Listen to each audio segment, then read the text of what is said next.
السلام علیکم ورحمۃ اللہ وبرکاتہ۔ الحمدللہ اللہ سبحانہ و تعالیٰ کا احسان ہے، اللہ کا لاکھ لاکھ شکر ہے، یا رب لک الحمد کما ینبغی لجلال وجهک العظیم سلطانک۔ اللہ کا احسان ہے کہ اللہ سبحانہ و تعالیٰ نے ایک بار پھر ہم لوگوں کو موقع دیا کہ ہم رمضان جیسے مبارک مہینے میں داخل ہو چکے ہوں۔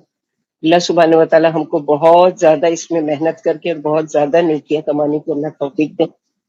اللہ سبحانہ و تعالیٰ ہم سب سے راضی ہو جائے۔ الحمد للہ رب العالمین، والصلاۃ والسلام علی اشرف الانبیاء والمرسلین۔ رب اشرح لی صدری ویسر لی امری واحلل عقدۃ من لسانی یفقہوا قولی۔ اللہم فقہنا فی الدین، اللہم فقہنا لما تحب وترضی۔ کل ہم نے سورہ انفال شروع کی تھی 9 پارے میں، آج 10 پارے میں وہی مضمون جو ہے کنٹینیو ہو رہا ہے۔ اس میں زیادہ تر جنگ بدر کی پورا نقشہ کھینچا گیا ہے کہ کس طرح سے مال غنیمت اور کس طرح سے یہ ساری چیزوں کا ذکر ہے، تو دیکھیں گے پڑھیں گے اس کے بارے میں کہ جنگ بدر کب اور کہاں پر بھی کیسے ہوئی، شارٹ میں انشاءاللہ باذن اللہ۔ اعوذ باللہ من الشیطان الرجیم، وَاعْلَمُوا أَنَّمَا غَنِمْتُم مِّن شَيْءٍ فَأَنَّ لِلَّهِ خُمُسَهُ وَلِلرَّسُولِ وَلِذِي الْقُرْبَى وَالْيَتَامَى وَالْمَسَاكِينِ وَابْنِ السَّبِيلِ إِن كُنتُمْ آمَنتُم بِاللَّهِ وَمَا أَنزَلْنَا عَلَىٰ عَبْدِنَا يَوْمَ الْفُرْقَانِ يَوْمَ الْتَقَى الْجَمْعَانِ وَاللَّهُ عَلَىٰ كُلِّ شَيْءٍ قَدِيرٌ۔ اور یقین مانو کہ تم نے جو کچھ ایک مال غنیمت حاصل کیا اس میں 5واں حصہ اللہ کا، رسول کا، رشتہ داروں کا، یتیموں کا، مسکینوں کا اور مسافروں کا ہے، اگر تم ایمان والے ہو۔ اور ہم نے جو کچھ اپنے بندے پر فرقان والے دن اتارا، یعنی بدر والے دن، جس دن دونوں فوجیں بھیڑ گئی تھی، اور اللہ ہر چیز پر خوب قادر ہے۔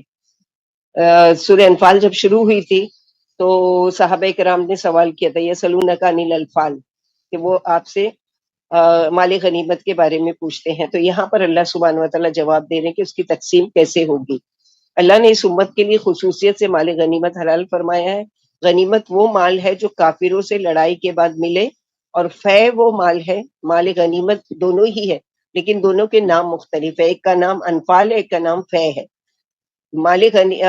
انفال کون سا مال؟ جو کسی دشمن سے لڑائی ہو، جنگ ہو اور شکست ہو جائے دشمن کی، اور اس کے ذریعے جو بھی مال، اور مال میں کیا کیا ہوتا تھا، عورتیں اور مرد بھی قیدی بن کر آتے تھے، جانور بھی آتے تھے، ان کی کھیتی باڑیاں بھی ہوتی تھی، ان کے پیسے بھی ہوتے تھے، ان کے سونے بھی ہوتے تھے، ان کی پراپرٹی بھی ہوتی تھی، تو یہ ساری چیزیں مال غنیمت ہے۔ اور فے وہ مال ہے جو کافروں سے بغیر جنگ کے، مثلا ان لوگوں نے صلح کر لی کہ ہم اتنا اتنا مال آپ کو دیتے ہیں، آپ ہم سے جنگ مت کیجیے، تو وہ اس مال کو فے کہتے ہیں۔ اور پھر فرمایا مال غنیمت میں سے 5واں حصہ نکال دو، خواہ مال تھوڑا ہو یا بہت۔ اب تقسیم بتائی جا رہی ہے کہ کس طرح سے اس کی تقسیم کی جائے گی۔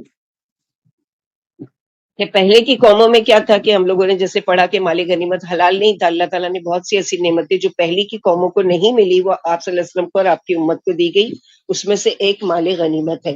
تو یہاں جو سورہ انفال کے شروع میں صحابہ کرام کو یعنی وہ ہو رہا تھا،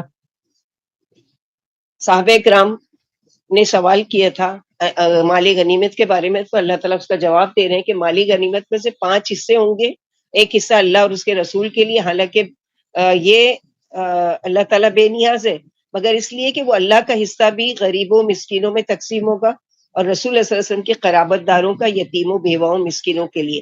باقی کے 4 حصے مجاہدین کے لیے جو خود بھی جہاد میں آئے اور اپنی سواری ساتھ لائے، تو ان کے 2 حصے، جو اکیلے آئے ان کو 1 حصہ۔ مال غنیمت امانت ہے۔ نبی صلی اللہ علیہ وسلم نے فرمایا مال غنیمت میں سے سوئی یا دھاگا یا اس سے بھی کم درجے کی چیز اگر کسی نے لے لی تو اس کو واپس کر دو، اور مال غنیمت میں خیانت سے بچو، کیونکہ قیامت کے دن خیانت کرنے والے کے لیے باعث یعنی آر اور ندامت ہوگی۔ تو یہاں پر اسی کے لیے کہ مال غنیمت کے بارے میں ان لوگوں کو وہ تھا۔ اور بدر کی جنگ وہ پہلی جنگ ہے جس میں اللہ کے رسول موجود ہے۔ یاد رکھیے جنگ 2 شکلوں میں ہوئی، غزوہ اور سریہ۔ غزوہ وہ جنگ جس میں آپ صلی اللہ علیہ وسلم خود موجود ہوتے تھے، اور سریہ وہ جنگ جس میں آپ کسی کو یعنی کسی کا کمانڈر بنا کر فوج کا، اور پھر ان کے ماتحت بھیجتے تھے۔ تو یہ 2 شکلیں تھی۔ تو بدر کی جنگ میں آپ صلی اللہ علیہ وسلم خود موجود تھے، اور مشرکوں کا سردار عتبہ بن ربیعہ تھا۔ 17 یا 19 رمضان کو جمعہ کے روز یہ معرکہ کارزار کرم ہوا۔ صحابہ کرام 310 تھے، کیونکہ کچھ اوپر تھے، مشرک 900 سے 1000 تک تھے۔ اللہ نے انہیں شکست فاز دی، 70 سے زیادہ اس میں جنگ میں مارے گئے سردار، اور اتنے ہی گرفتار کر لیے گئے۔ إذا أنتم بالعدوة الدنيا وهم بالعدوة القصوى والركب أسفل منكم ولو تباعدتم لاختلفتم في الميعاد ولكن ليقضي الله أمرا كان مفعولا ليهلك من هلك عن بينة ويحيى من حي عن بينة وإن الله لسميع عليم. جب تم قریب کے کنارے پر اور وہ دور کے کنارے پر تھے اور قافلہ تم سے ذرا نیچے تھا، اگر تم باہمی وعدے کرتے تو وعدے میں ضرور اختلاف کر بیٹھتے، لیکن اللہ کو ایک کام کرنا ہی تھا تاکہ جو ہلاک ہو دلیل کے بعد ہلاک ہو جائے اور جو زندہ رہے دلیل کے ساتھ زندہ رہے. واقعی اللہ خوب ہی سننے والے اور جاننے والے. جیسے کہ کل ہم نے پڑھا کہ سفیان ابو سفیان جو تھے بعد میں صحابی ہو گئے، تو وہ قافلہ لے کے نکلے تھے تجارت کے لیے.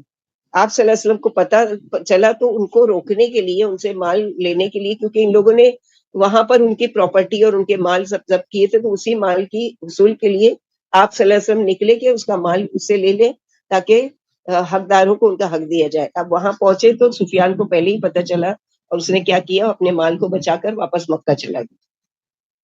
لیکن ابو جہل اور اس کے جو ساتھی تھے ان لوگوں نے کیا کہا کہ نہیں. ابو سفیان نے کہا کہ جب ہم اس خیریت سے آ گئے، ہمارا مال کوئی چیز لوٹا نہیں گیا اور لیا نہیں گیا، تو پھر جنگ کی کیا ضرورت ہے. لیکن ابو جہل اور اس کے ساتھیوں نے تکبر سے کہ نہیں، چونکہ ان لوگوں نے پیچھا کیا، ارادہ کیا، تو اب ہم ان کو برابر کریں گے اور ہم جائیں گے مدینے میں اور ان سے جنگ کریں گے. يُرِيكُمُ اللَّهُ فِي مَنَامِكَ قَلِيلًا وَلَوْ أَرَاكُمْ كَثِيرًا لَفَشِلْتُمْ وَلَتَنَازَعْتُمْ فِي الْأَمْرِ وَلَكِنَّ اللَّهَ سَلَّمَ إِنَّهُ عَلِيمٌ بِذَاتِ الصُّدُورِ وَإِذْ يُرِيكُمُهُمْ إِذِ الْتَقَيْتُمْ فِي أَعْيُنِكُمْ قَلِيلًا وَيُقَلِّلُكُمْ فِي أَعْيُنِهِمْ لِيَقْضِيَ اللَّهُ أَمْرًا كَانَ مَفْعُولًا وَإِلَى اللَّهِ تُرْجَعُ الْأُمُورُ.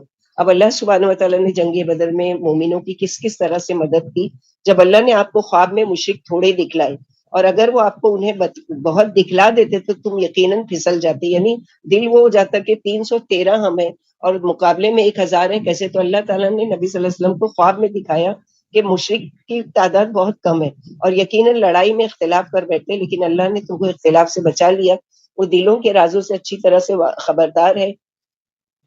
جب تم مقابلہ پر آئے تو اس نے تم کو انہیں تمہاری نگاہوں میں اور تمہیں ان کی نگاہوں میں تھوڑا دکھایا تاکہ جو کام طے ہو چکا ہے اسے اللہ انجام کو پہنچا دے اور سب کام اللہ ہی کی طرف لوٹائے جاتے ہیں. یعنی یہ جنگ کا ہونا کوئی ارادہ نہیں تھا، کچھ بھی نہیں تھا، اور اس کے باوجود بھی ہو جانا یہ سب کس کا پلاننگ ہے؟ اللہ سبحانہ وتعالیٰ کی. اللہ تعالیٰ چاہتے تھے کہ ایسے ہو جائے.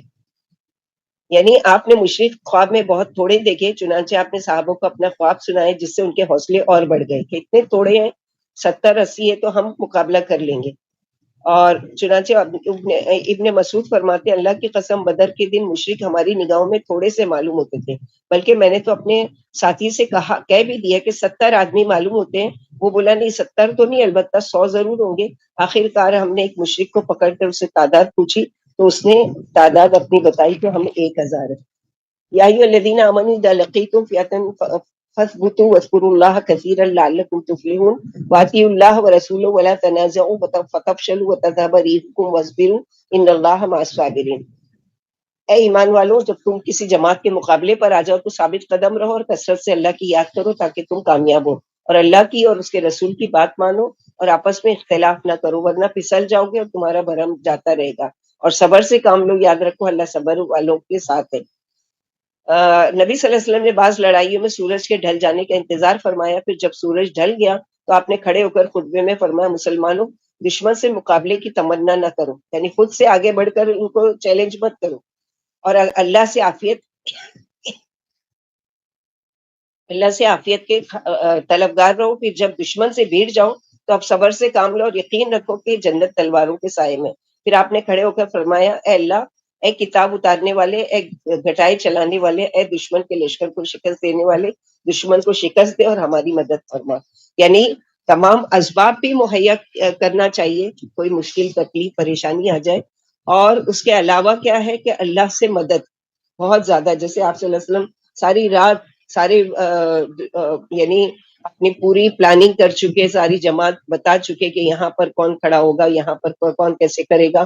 ایک کمانڈر کی طرح سب کچھ کرنے کے بعد پوری رات نماز پڑھ رہے اور دعا کرے یا حی یا قیوم برحمتک نستغیث ولا تکونوا کالذین خرجوا من دیارہم بطرا ورئاء الناس ویصدون عن سبیل اللہ واللہ بما یعملون محیط.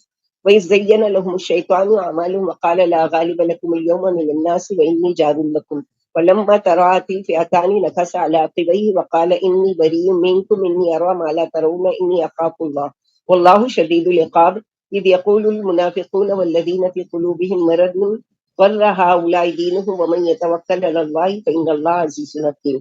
تم ان جیسے نہ بنو جو اتراتے ہوئے لوگوں کے دکھاوے کے لیے اور لوگوں کو اللہ کی راہ سے روکنے کے لیے اپنے شہروں سے روانہ ہوئے، اور اللہ ان کے عمل گھیرنے والے ہیں۔ اور جب شیطان نے ان کے عمل انہیں خوبصورت دکھایا اور کہا کہ آج لوگوں میں سے کوئی بھی تم پر غالب آنے والا نہیں اور میں تمہاری پشت پر ہوں، پھر جب دونوں جماعتیں ظاہر ہوئی تو شیطان اپنی ایڑیوں کے بل پیچھے کھسک گیا اور بولا کہ میں تم سے بیزار ہوں، میں وہ دیکھ رہا ہوں جو تمہیں نظر نہیں آ رہا ہے، میں اللہ سے ڈر رہا ہوں اور اللہ سخت عذاب والا ہے۔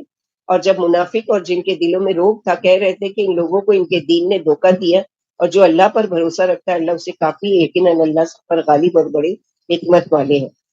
یعنی اس جنگ میں جب ابو جہل سے کہا گیا کہ قافلہ بچ کر نکل گیا ہے اور واپس چلے چلو، تو اس نے جواب دیا کہ نہیں، اب ہم واپس نہیں جائیں گے جب تک کہ چشمہ بدر تک پہنچ کر وہاں نہ ٹھہریں، وہاں ہم پکنک کی طرح یعنی موج مستی کریں گے، اپنے اونٹ ذبح کریں گے، کھائیں گے اور شرابوں کے جام پیئیں گے، گانے والیاں ہمیں گا گا کر اپنے سریلی نغموں میں، یعنی ایک طرح سے انٹرٹینمنٹ کے لیے، تاکہ عرب میں ہماری شوکت کا سکہ بیٹھ جائے اور دنیا ہم سے مروب ہو جائے۔ لیکن افسوس اس شیطان کی تمام حسرتیں دل ہی دل میں رہ گئی، کیونکہ چشمے بدر پر ان کی موتیں انہیں کھینچ کر لائی تھی، یعنی اس کو پتہ ہی نہیں کہ میں ایسے عیش کے نیت سے جا رہا ہوں اور وہاں میری موت لکھی ہوئی ہے۔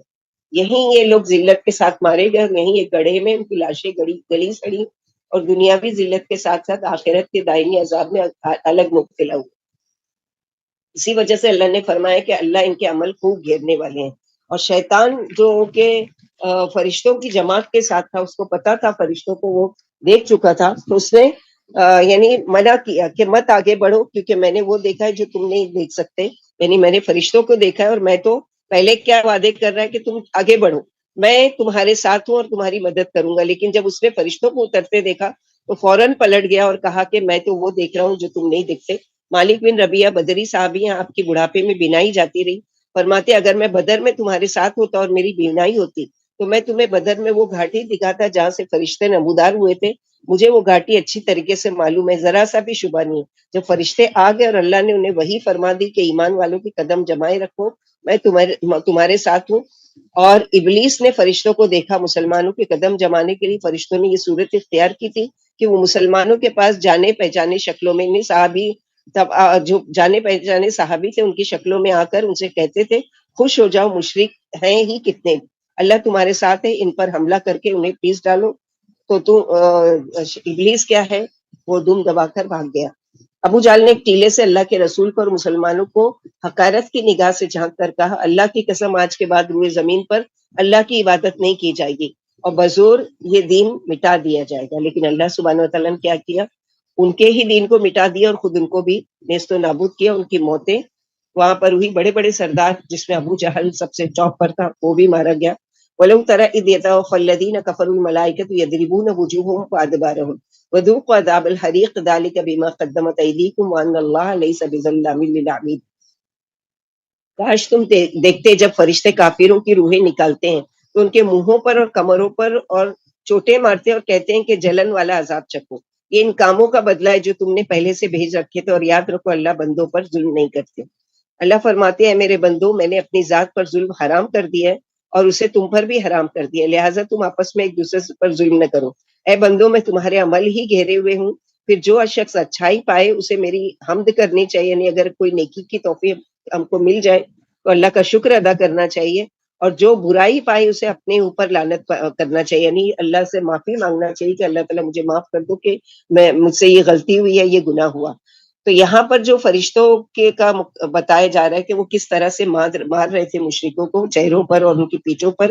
تو صحابہ کرام نے کہا کہ جب ہم جنگ ختم ہو گئی تو ہم نے مشرکوں کے چہرے اور وہ دیکھے کہ آگ سے نشان پڑے ہوئے تھے، یعنی ظاہر فرشتوں کی تلواریں تو عام تلواروں کی طرح نہیں ہوگی، آگ کی تلواریں لے کر آئے تھے اور اس سے ان کو مار رہے تھے، جس سے ان کے چہروں پر ان کی پیٹھوں پر باقاعدہ جلنے کے نشان تھے۔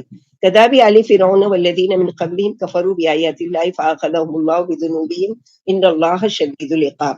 فرعونیوں کے اور ان سے پہلے لوگوں کے حال کی طرح کہ انہوں نے اللہ کی آیتوں کا انکار کیا، پھر اللہ نے ان کے گناہوں پر انہیں پکڑ لیا۔ یقیناً اللہ بڑے زبردست اور سخت عذاب دینے والے ہیں۔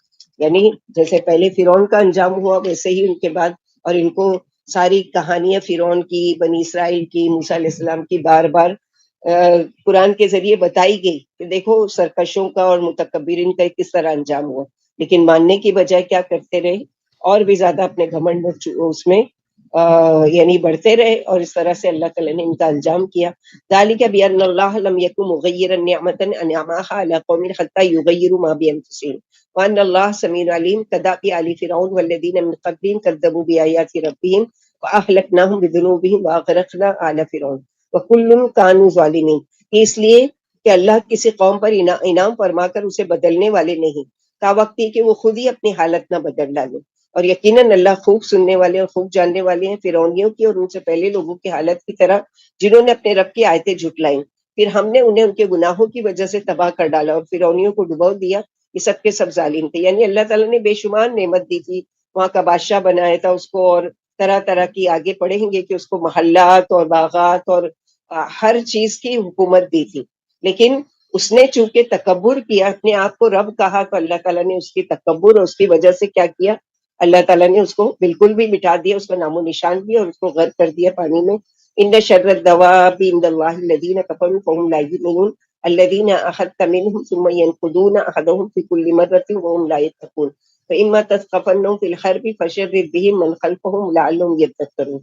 اللہ کے نزدیک تمام جانداروں میں بدترین کافر ہیں جو ایمان نہیں لاتے، جن سے آپ نے عہد لے لیا ہے مگر پھر بھی یہ بار بار عہد شکنی کرتے ہیں، اور اللہ سے نہیں ڈرتے۔ پھر جب آپ لڑائی میں ان پر غالب آ جائے تو انہیں ایسی سزا دے کہ ان کے بعد والے بھی بھاگ جائے، شاید یہ نصیحت حاصل کریں۔ یعنی ایک روپ پڑ گیا نا مسلمانوں کا کہ کم تعداد ہوتے ہوئے بھی کیا ہے، یہ جنگ جیت گئے اور اللہ تعالیٰ نے ان کی مدد کی، لیکن پھر بھی باز نہیں آئے اور آگے جنگ کرتے رہے، جیسے جنگ احد ہوئی اور اس کے بعد بھی۔ وَإِمَّا تَخَافَنَّ مِنْ قَوْمٍ خِيَانَةً فَانبِذْ إِلَيْهِمْ عَلَىٰ سَوَاءٍ إِنَّ اللَّهَ لَا يُحِبُّ الْخَائِنِينَ۔ اور اگر آپ کو کسی قوم کی غداری کا ڈر ہو تو برابری کے ساتھ ان کا معاہدہ توڑ دے، واقعی اللہ غداروں کو پسند نہیں کرتے۔ منافقین کیا کرتے تھے کہ عہد کرتے تھے اور عہد توڑ دیتے تھے کہ ٹھیک ہے دشمن سے مقابلہ ہوا تو ہم آپ کی مدد کریں گے اور مسلمانوں کا ساتھ دیں گے، لیکن اس کے بعد کیا ہے، پھر وعدہ توڑ دیتے تھے اور پلٹ جاتے تھے۔ وَلَا يَحْسَبَنَّ الَّذِينَ كَفَرُوا سَبَقُوا إِنَّهُمْ لَا يُعْجِزُونَ وَأَعِدُّوا لَهُم مَّا اسْتَطَعْتُم مِّن قُوَّةٍ وَمِن رِّبَاطِ الْخَيْلِ تُرْهِبُونَ بِهِ عَدُوَّ اللَّهِ وَعَدُوَّكُمْ وآخرین من دونهم لا تعلمونهم اللہ یعلمهم وما تنفقوا من شیء فی سبیل اللہ یوفى الیکم وانتم لا تظلمون۔ کافر یہ گمان نہ کریں کہ وہ ہم سے بچ گئے، سچ مچ وہ ہرا نہیں سکتے، تم مقدور بھر ان کے مقابلے کے لیے طاقت سے اور گھوڑوں سے تیاری کرو کہ اس سے دشمنوں کو مروب کر سکو اور دوسروں کو بھی جن سے تم ناشنا ہو، اور اللہ انہیں جانتے ہیں۔ اللہ کی راہ میں جو کچھ بھی ہے وہ خرچ کرو، اس کا تمہیں پورا پورا بدلہ ملے گا اور تمہاری حق تلفی نہیں کی جائے گی۔ تو یہاں پر گھوڑے اور مویشی اور جو کچھ بھی چیز ہے، ابو ذر رضی اللہ تعالیٰ اپنے گھوڑے کے پاس ایک مرتبہ کھڑے تھے، معاویہ بن خدیج ان کے پاس سے گزرتے ہیں، پوچھتے ہیں یہ گھوڑا تمہارے کس کام کا ہے؟ فرماتے میرا خیال ہے اس گھوڑے کی دعا میرے بارے میں قبول کر لی گئی ہے۔ بولے بھلا ایک جانور کی کیا دعا؟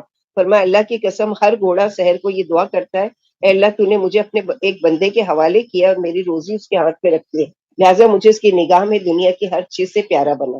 اللہ کے رسول نے فرمایا ہر عربی گھوڑے کو سحر کو دو دعائیں مانگنے کی اجازت ملتی ہے، وہ کہتے ہیں اللہ تو نے مجھے جس بندے کے حوالے کیا مجھے اس کی نگاہ میں ہر چیز سے زیادہ پیارا بنا دے۔ گھوڑوں کی پیشانیوں میں قیامت تک بھلائی رکھ دی گئی ہے، گھوڑے والوں پر اللہ کی مدد ہوتی ہے، اور جس نے اللہ کی راہ میں گھوڑا پالا اس کے خرچ کا ثواب لگاتار صدقہ لکھا جاتا ہے، یعنی جنگ میں جائے یا نہیں جائے اس کا صدقہ برابر لکھا جاتا ہے۔ انما الاعمال بالنیات وان جنحوا للسلم فاجنح لها وتوکل علی اللہ انہ هو السمیع العلیم وان یریدوا ان یخدعوک فان حسبک اللہ هو الذی ایدک بنصرہ وبالمؤمنین والف بین قلوبہم لو انفقت ما فی الارض جميعا ما الفت بین قلوبہم ولکن اللہ الف بینہم انہ عزیز حکیم۔ اگر کافر صلح کی طرف مائل ہوں تو آپ بھی مائل ہو جائیں، یعنی جنگ کے لیے نہیں ہے، اگر وہ چاہتے ہیں کہ ہم صلح کرتے ہیں تو ان کے ساتھ آپ وہ کیجئے اور اللہ پر بھروسہ رکھیے، واقعی اللہ خوب سننے اور جاننے والے۔ اور اگر یہ آپ کو دھوکہ دینا چاہتے ہیں، یعنی صلح کا پیغام تو بھیج رہے ہیں اور پیچھے سے آپ پر حملہ کرنا چاہتے ہیں، تو یاد رکھیے اللہ آپ کو کافی ہے اسی نے آپ کو اور ایمان والوں کو اپنی مدد سے تقویت پہنچائے، ان کے دلوں میں محبت پیدا کی۔ اگر آپ روئے زمین کی دولت بھی خرچ کر ڈالتے تو دلوں میں محبت نہیں پیدا کر سکتے تھے۔ ہاں، اللہ نے ان کے دلوں میں محبت پیدا کی۔ واقعی اللہ سب پر غالب اور بڑی حکمت والے۔ اسی وجہ سے صلح حدیبیہ کے موقع پر آپ نے مشرکوں سے 9 سال کے لیے کڑی شرطوں کے باوجود صلح کر لی تھی۔ آپ نے فرمایا قریب اختلاف پیدا ہوگا، پھر جہاں تک ہو سکے صلح ہی کر لو۔ یعنی اللہ سبحانہ و تعالیٰ کا حکم ہے کہ صلح میں بہتر ہے، بجائے یہ کہ لڑائی کی جائے یا جنگ کی جائے۔ اس طرح سے نبی صلی اللہ علیہ وسلم نے فرمایا جب ایک مسلمان اپنے مسلمان بھائی سے ملاقات کرتا ہے اور مسافہ کرتا ہے تو دونوں کے گناہ اس طرح جھڑ جاتے ہیں جس طرح تیز ہوا سے درخت کے خشک پتے جھڑ جاتے ہیں، اور گناہ معاف کر دیے جاتے ہیں اگرچہ وہ سمندر کے جھاگوں کے برابر کیوں نہ ہو۔ تو کیا کرنا چاہیے ہم کو؟ السلام علیکم کا پورا یعنی کہنا چاہیے، کلمات بھی، اور ہاتھ بھی ملانا چاہیے، مسافہ بھی کرنا چاہیے، کہ جب تک ایک مسلمان کا ہاتھ مسلمان کے ہاتھ میں ہوتا ہے تب جتنی دیر وہ ہوتا ہے اتنی تک اس کے گناہ جڑتے ہیں اور اللہ تعالیٰ ان کے گناہ معاف کرتے ہیں۔ یا ایھا النبی حسبک اللہ ومن اتبعک من المؤمنین، یا ایھا النبی حرض المؤمنین علی القتال ان یکن منکم 20 صابرون یغلبوا 200 وان یکن منکم 100 یغلبوا 1000 من الذین کفروا بانہم قوم لا یفقہون۔ الآن خفف اللہ عنکم وعلم ان فیکم ضعفا فان یکن منکم 100 صابرون یغلبوا 200 وان یکن منکم 1000 یغلبوا 2000 باذن اللہ واللہ مع الصابرین۔ اے نبی آپ صلی اللہ علیہ وسلم، آپ کو اللہ کافی ہے اور ایمان والوں کو بھی جو آپ کے پیروکار ہیں۔ اے نبی ایمان والوں کو جہاد کا شوق دلائیے۔ اگر تمہارے 20 صبر کرنے والے مجاہد ہوں تو 200 پر غالب رہیں گے، اور اگر تمہارے 100 مجاہد ہوں گے تو 1000 کافروں پر غالب رہیں گے، کیونکہ کافر سمجھ سے کورے ہیں۔ اب اللہ نے تم سے تخفیف فرما دی، اسے معلوم ہے کہ تم میں کمزوری ہے، پھر اگر تمہارے صبر کرنے والے 100 مجاہد ہوں گے تو 200 آدمیوں پر غالب رہیں گے، اور اگر تمہارے 1000 مجاہد ہوں گے تو اللہ کے حکم سے 2000 پر غالب رہیں گے، اور اللہ صابروں کے ساتھ ہے۔ یعنی جو اللہ کی ذات پر یقین، توکل اور بھروسہ کرتا ہے، اللہ سبحانہ و تعالیٰ اس طرح سے اس کی مدد کرتے ہیں۔ جنگ بدر کے موقع پر جب مشرک پورے ساز و سامان اور اکثریت کے ساتھ مسلمانوں کے مقابلے پر آئے تو آپ نے صحابہ سے فرمایا جان نثارو، جنت کے لیے کھڑے ہو جاؤ، جس کا عرض آسمان و زمین کے برابر ہے۔ یہ سن کر عمیر بن الحمام بولے یا رسول اللہ صلی اللہ علیہ وسلم، کیا جنت کا عرض آسمان و زمین کے برابر ہے؟ فرمایا ہاں ہاں۔ بولے واہ واہ۔ فرمایا واہ واہ کیوں کہہ رہے ہو؟ بولے اس امید پر کہ اللہ مجھے بھی جنت نصیب فرمائے۔ اور فرمایا تم جنتی ہو۔ چنانچہ یہ بزرگ آگے بڑھے، تلوار کا میان توڑ ڈالا اور کچھ کھجوریں نکال کر کھانے لگے، پھر کھاتے کھاتے کھجوریں یہ کہہ کر پھینک دی کہ مجھے جنت کے شوق میں اپنی وہ زندگی بھی 2 بھر معلوم ہو رہی ہے جتنی ان کھجوروں کے کھانے میں گزرے گی۔ پھر بڑے شوق سے میدان جنگ میں کود پڑے اور لڑتے لڑتے جنت میں یعنی داخل ہو گئے۔ ما کان لنبی ان یکون له اسرى حتى يثخن في الارض تريدون ارض الدنيا والله يريد الاخرة والله عزيز حكيم لولا كتاب من الله سبق لمسكم فيما اخذتم عذاب عظيم فكلوا مما غنمتم حلالا طيبا واتقوا الله ان الله غفور رحيم۔ کسی نبی کو یہ لائق نہیں کہ میدان جنگ میں خوریزی سے قبل قیدی بنائے۔ تم دنیا کا سامان چاہتے ہو اور اللہ آخرت چاہتے ہیں، اور اللہ پر سب پر غالب ہے اور بڑی حکمت والے۔ اگر آپ پہلے سے اللہ کی تحریر نہ ہوتی تو اس فدیے میں جو تم نے لے لیا تم کو یقیناً کوئی بڑی سزا ملتی۔ خیر تم نے جو کچھ حلال پاکیزہ مال غنیمت حاصل کیا اسے کھاؤ اور پیو اور اللہ سے ڈرتے رہو، یاد رکھو اللہ بڑی خطاؤں کو معاف کرنے والے اور مہربان ہے۔ انس رضی اللہ عنہ فرماتے ہیں میں نبی صلی اللہ علیہ وسلم نے بدر کے قیدیوں کے سلسلے میں صحابہ سے مشورہ فرمایا، یہ قیدی تمہارے قبضے میں ہیں، ان کے بارے میں کیا کیا جائے؟ عمر رضی اللہ عنہ کھڑے ہو گئے، بولے اے اللہ کے رسول انہیں قتل کر دیا جائے، مگر آپ نے ان کی طرف توجہ نہیں دی اور فرمائے لوگوں اللہ نے آج تم کو ان پر قادر بنا دیا ہے، یہی کل تمہارے بھائی تھے۔ پھر عمر رضی اللہ عنہ کھڑے ہو کر کہا کہ انہیں قتل کر دیا جائے، مگر آپ نے ان سے منہ پھیر لیا اور پھر وہی سوال کیا۔ اب کے ابو بکر نے فرمایا رضی اللہ عنہ نے فرمایا کہ اے اللہ کے رسول میری رائے میں تو آپ انہیں معاف فرما دیں اور فدیہ لے کر انہیں چھوڑ دیں۔ یہ سن کر آپ کی بے قراری دور ہوئی اور آپ نے فدیہ لے کر چھوڑ دیا۔ اس پر اللہ تعالیٰ نے آیت اتاری، یعنی ابو بکر نے صحیح فیصلہ کیا۔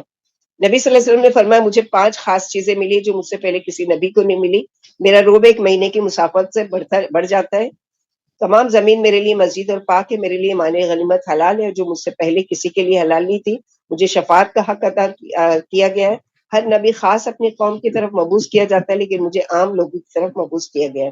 یا ایھا النبی قل لمن فی ایدیکم من الاسری ان یعلم اللہ فی قلوبکم خیرا یؤتکم خیرا مما اخذ منکم ویغفر لکم واللہ غفور رحیم وان یریدوا خیانتک فقد خانوا اللہ من قبل فَأَمْكَنَ مِنْهُمْ وَاللَّهُ عَلِيمٌ حَكِيمٌ۔ اے نبی آپ ان قیدیوں سے جو آپ کے ہاتھوں میں ہے فرما دیجئے اگر اللہ کو تمہارے دلوں میں بھلائی ملے گی تو وہ تمہیں ضرور تم سے لیے ہوئے مال سے بہتر مال دے دیں گے اور تمہارے گناہ بھی معاف کر دیں گے، اور اللہ بڑی ہی بخشنے والے مہربان ہیں۔ اگر یہ کافر آپ سے غداری کرتے ہیں تو اس سے پہلے اللہ سے بھی غداری یہ کر چکے ہیں، پھر اللہ نے مسلمانوں کو ان پر قدرت عطا فرمائی، اور اللہ بڑے علم والے اور حکمت والے ہیں۔ ان الذين امنوا وهاجروا وجاهدوا باموالهم وانفسهم في سبيل الله والذين آووا ونصروا اولئك بعضهم اولياء بعض والذين امنوا ولم يهاجروا ما لكم من ولايتهم من شيء حتى يهاجروا وان استنصروكم في الدين فعليكم النصر الا على قوم بينكم وبينهم ميثاق والله بما تعملون بصير۔ جو ایمان لے آئے اور ہجرت بھی کی، اللہ کی راہ میں اپنی جانوں اور مالوں سے جہاد بھی کیا، اور جنہوں نے انہیں پناہ دی اور مدد کی، یہی آپس میں ایک دوسرے کے دوست ہیں، اور جو ایمان لا کر ہجرت سے محروم رہے تو تمہارے لیے ان کی کچھ بھی دوستی نہیں جب تک کہ وہ ہجرت نہ کریں، اور اگر وہ تم سے دینی معاملے میں مدد کے پاسدار ہوں تو تم کو ان کی مدد کرنی پڑے گی، بجز ان کے اور جن میں اور تم میں قول و قرار ہو، اور اللہ تمہارے عمل خوب دیکھ رہے۔ یہاں انصار اور مہاجروں کی تعریف کی اللہ تعالیٰ نے کہ ایک تو تھے کہ اپنا مال اپنے اسباب سب کچھ لے کر آ گئے تھے، جیسے کہ انس رضی اللہ تعالیٰ عنہ سے روایت ہے کہ نبی کریم صلی اللہ علیہ وسلم نے ایک بار انصاریوں کو بحرین کی کسی زمین دینی چاہی تو انصاریوں نے کہا کہ ہم اس وقت تک یہ نہیں لیں گے جب تک آپ صلی اللہ علیہ وسلم مہاجرین کو بھی نہ دیں۔ ایک مرتبہ انصاریوں نے کہا یا رسول اللہ صلی اللہ علیہ وسلم ہمارے باغ ہیں، آپ ہمارا آدھا ہمارے مہاجرین بھائیوں میں تقسیم کر دیجئے۔ آپ راضی نہیں ہوئے تو انصاریوں نے کہا ٹھیک ہے، یہ ہمارے باغ میں سچائی کرے، اور اس طرح سے یہ مال غنیمت یعنی اس میں ہوگا، اور یعنی ہر چیز کو آدھا آدھا بھائی بھائی جب بنا دیا اللہ کے رسول صلی اللہ علیہ وسلم نے ایک انصاری اور مہاجر کو، تو ان لوگوں نے اپنا مال اپنی یہاں تک کہ بیوی بھی، جیسے عبد الرحمن بن عوف مہاجر تھے، سعد بن ربیعہ انصاری تھے، انہوں نے کیا کہا کہ میرا مال آدھا آپ لے لیجئے اور میری بیوی ہے اس کو میں طلاق دیتا ہوں، آپ کیا کیجئے اس سے نکاح کر لیجئے۔ تو یہاں پر اللہ سبحانہ وتعالیٰ اسی چیز کو بتا رہے ہیں کہ کس طرح سے اللہ تعالیٰ نے ان کے دلوں میں محبت ڈالی۔ رسول اللہ صلی اللہ علیہ وسلم نے مہاجر و انصار کو بھائی بھائی بنا دیا، یہاں تک کہ ایک دوسرے کے وارث بھی ہوتے تھے، اور یہ حصہ رشتے پر مقدم سمجھا جاتا تھا، مگر پھر اللہ نے رشتے داروں کے حصے مقرر فرما کر اس حصے کو منسوخ کر دیا۔ نبی صلی اللہ علیہ وسلم نے فرمایا مہاجر و انصار ایک ہی ہیں، اور قریشی خلقہ فتح مکہ کے روز آزاد کیے ہوئے اور ثقفی اتقا آزاد کردہ قیامت کے دن ایک ہی ہے۔ ایک روایت میں یہ دنیا اور آخرت میں ایک ہی ہے، یعنی دونوں کا وہ ہے۔ ہاں اجر کے حساب سے مہاجرین، کیونکہ ان لوگ اپنا مال جان اپنا ملک ہر چیز چھوڑ کر آئے تھے۔ والذین کفروا بعضهم اولیاء بعض الا تفعلوه تکن فتنة فی الارض وفساد کبیر، اور کافر آپس میں ایک دوسرے کے دوست ہیں، اگر تم ایسا نہ کرو گے تو زمین پر فتنہ اور فساد عظیم پھیل جائے گا۔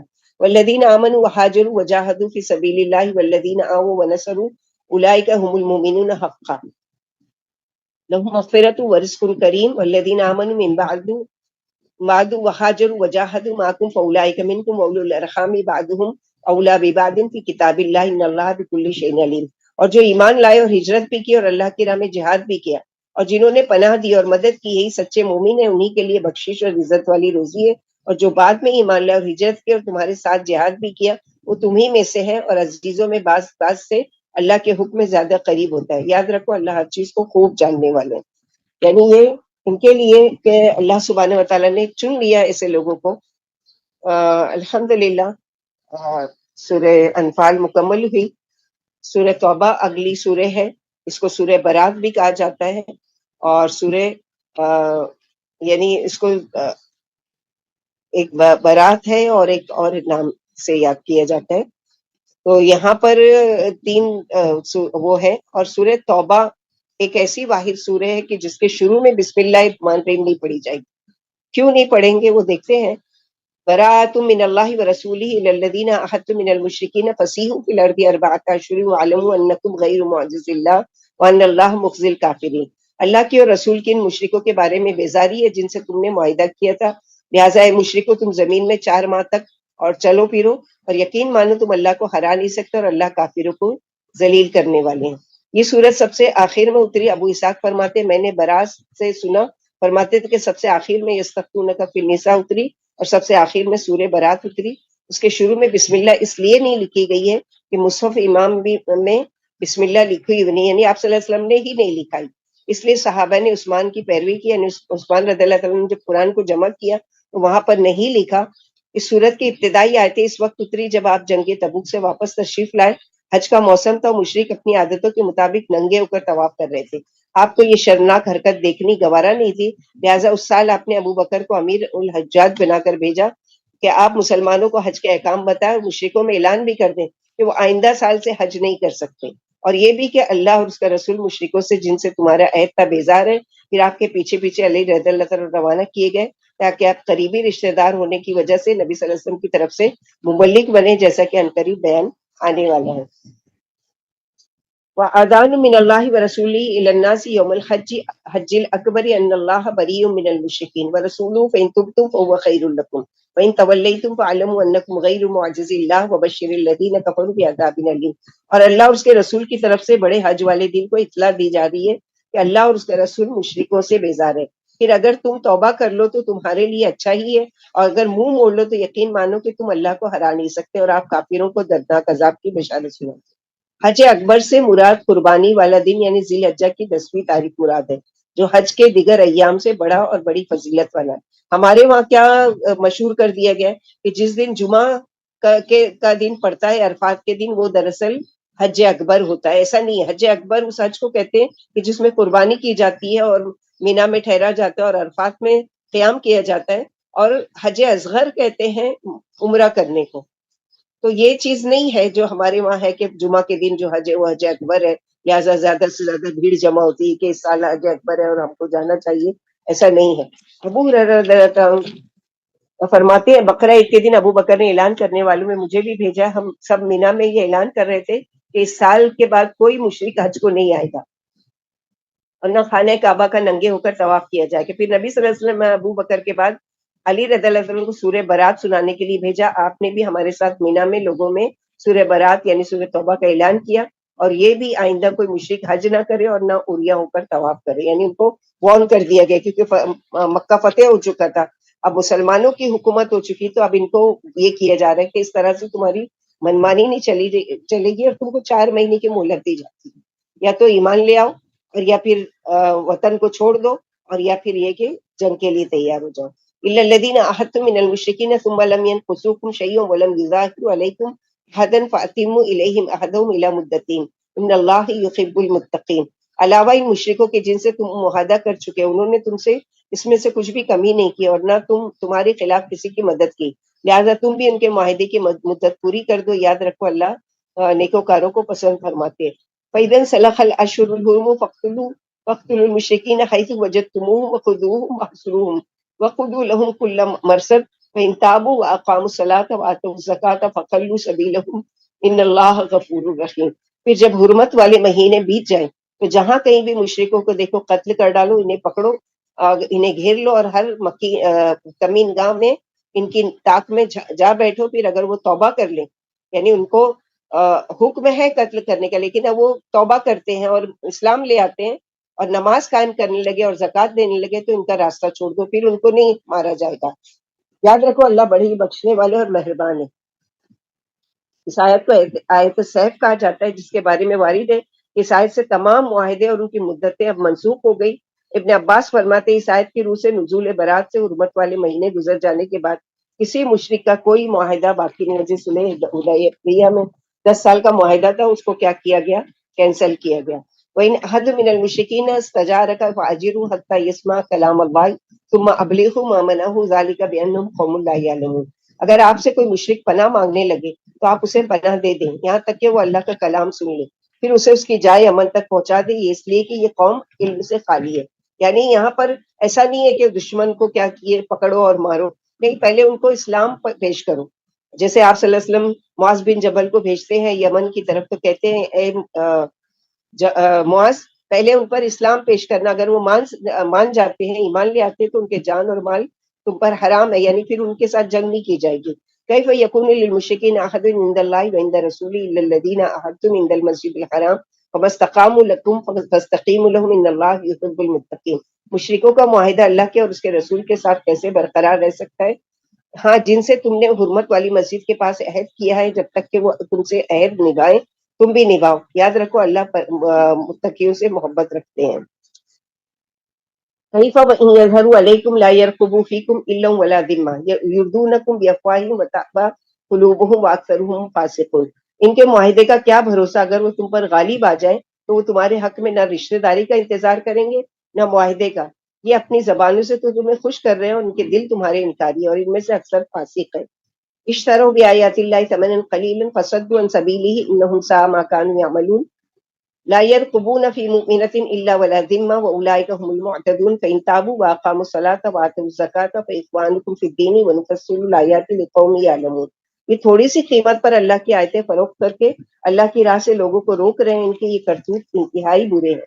یہ کسی مومن کے بارے میں قرابت کا لحاظ نہیں رکھتے اور نہ معاہدے کا. یہی لوگ حد سے آگے بڑھنے والے ہیں. پھر اگر یہ توبہ کر لیں، نماز قائم رکھے، زکوٰۃ دیں تو تمہارے دینی بھائی ہیں. ہم اہل علم کے لیے تفصیل سے اپنی آیتیں بیان کرتے ہیں، یعنی ہر چیز اللہ سبحانہ و تعالیٰ یہاں کھول کھول کر بیان کر رہے ہیں کہ کس طرح سے اللہ تعالیٰ باوجود یہ کہ یہ مشرک ہے لیکن ان کو چھوٹ دی جا رہی ہے، ان کو مہلت دی جا رہی ہے، اور اگر وہ ایمان لاتے ہیں، نماز قائم کرتے ہیں، یعنی مسلمانوں والے عمل کرنے لگ جاتے ہیں، تو پھر ان پر کوئی بھی، یعنی ان کو پر نہ ہاتھ ڈالا جائے گا نہ ان کی کوئی مذمت کی جائے گی.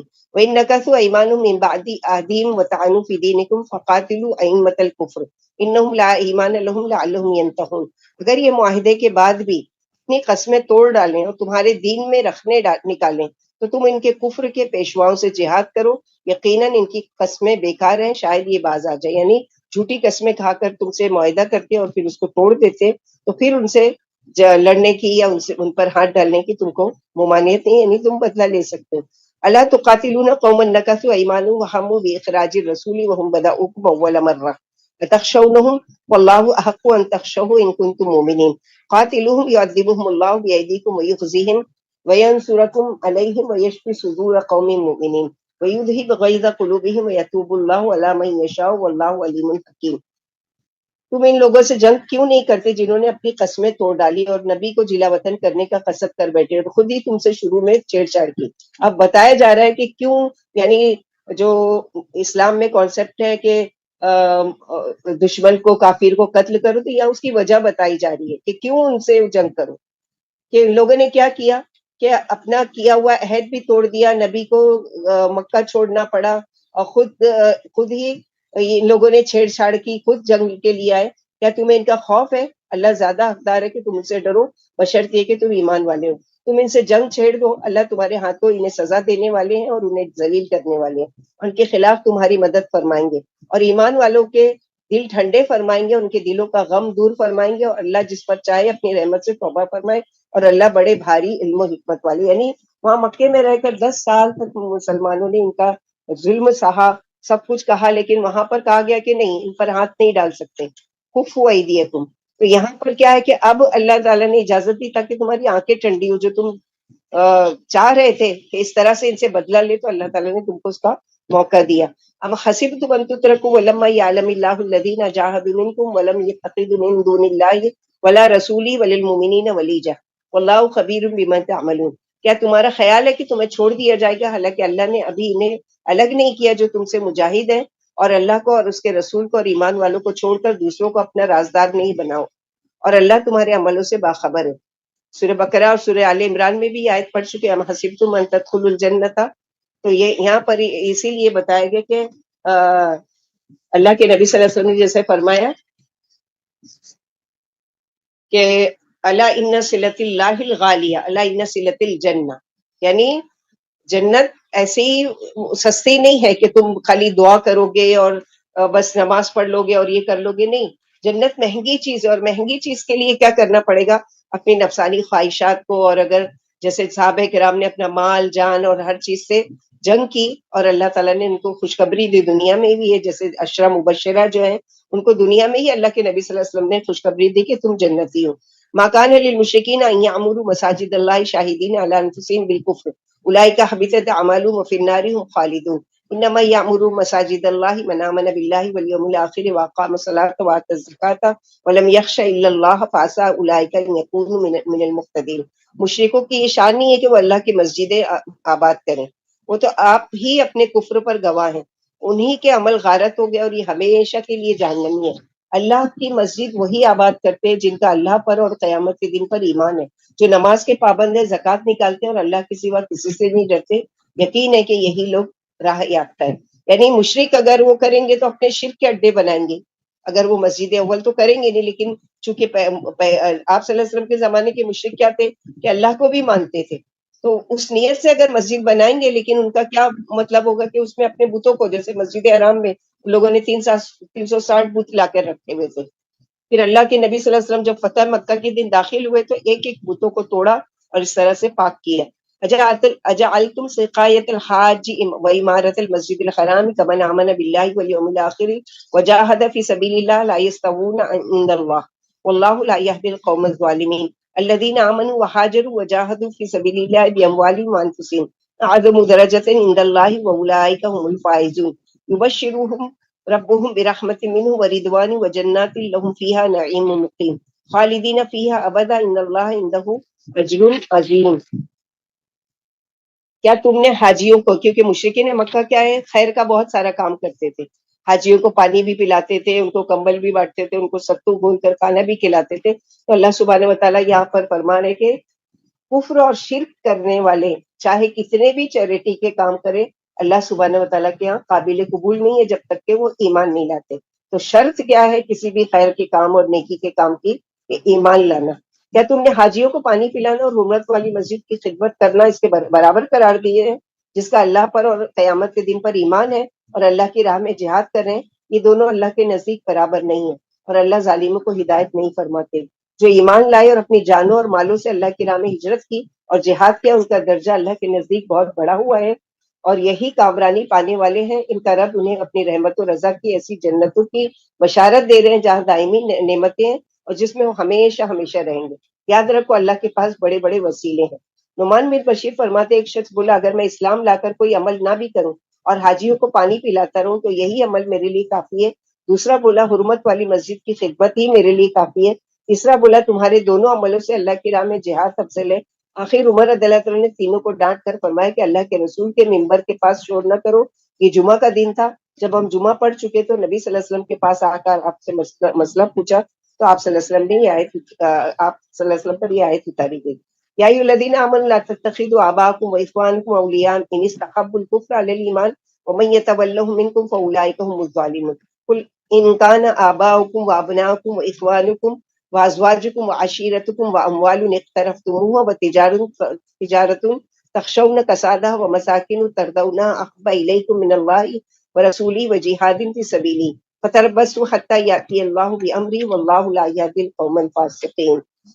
مومنوں اپنے باپ دادا کو اور بھائیوں کو دوست نہ بناؤ اگر وہ ایمان چھوڑ کر کفر محبوب رکھیں، یعنی جو کفر کو پسند کرتے ہیں چاہے کہ وہ تمہارے باپ ہو بھائی ہو تو ان کو دوست نہیں بناؤ، یعنی دلی دوستی مت رکھو، ہاں ان کے ساتھ قریبی رشتے کا حق ادا کرتے رہو، اور تم میں سے جو ان سے دوستی رکھے گا وہی ظالم ہے۔ آپ فرما دیجئے اگر تمہارے باپ دادا، تمہارے لڑکے، تمہارے بھائی بہن، تمہاری بیویاں، تمہارا خاندان، تمہاری کمائی ہوئی دولت، تمہاری وہ تجارت جس کی کساد بازاری کا تمہیں کھٹکا ہو، اور تمہارے پسندیدہ مکانات اللہ سے اور اس کے رسول سے اور اس کی راہ میں جہاد سے زیادہ محبوب ہو تو اللہ کے عذاب کے آ جانے کا انتظار کرو، اللہ فاسقوں کو راہ نہیں دکھاتے۔ یہاں پر ایمان والوں کو کہا جا رہا ہے کہ یہ ساری چیزیں سے بڑھ کر کس کی محبت ہونا چاہیے؟ اللہ تعالیٰ کی محبت۔ عمر رضی اللہ تعالیٰ کہتے ہیں اللہ کے رسول کا دست مبارک اپنے ہاتھوں میں لے کر ایک مرتبہ کہنے لگے عمر رضی اللہ تعالیٰ یا رسول اللہ صلی اللہ علیہ وسلم، اللہ کی قسم آپ مجھے میری جان کے علاوہ ہر چیز سے زیادہ محبوب ہے۔ فرمایا کوئی تمہارا ایمان ابھی مکمل نہیں ہوا عمر، مومن نہیں ہو سکتا کوئی بھی جب تک کہ وہ مجھے اپنی جان سے بھی زیادہ پیارا نہ سمجھے۔ اس پر عمر رضی اللہ عنہ نے فوراً کہا اب آپ مجھے اپنی جان سے بھی زیادہ فرمائے پیارے ہیں۔ آپ صلی اللہ علیہ وسلم نے فرمایا عمر اب تم کامل ایمان والے ہوئے، یعنی اگر ایمان کی جانچ کی جائے گی تو سب سے زیادہ محبوب کون ہونا چاہیے؟ اللہ اور اس کا رسول، اپنے بچوں سے بھی زیادہ، اپنے گھر سے بھی زیادہ، اپنے ماں باپ سے بھی زیادہ، اپنے قریبی رشتہ دار، اپنے مال سے بھی زیادہ، اپنے گھر سے بھی زیادہ، یہ ساری چیزیں۔ لقد نصرکم اللہ فی مواطن کثیرہ ویوم حنین اذ اعجبتکم کثرتکم فلم تغن عنکم شیئا وضاقت علیکم الارض بما رحبت ثم ولیتم مدبرین ثم انزل اللہ سکینتہ علی رسولہ وعلی المؤمنین وانزل جنودا لم تروها وعذب الذین کفروا وذالک جزاء الکافرین ثم یتوب اللہ من بعد ذلک علی من یشاء واللہ غفور الرحیم۔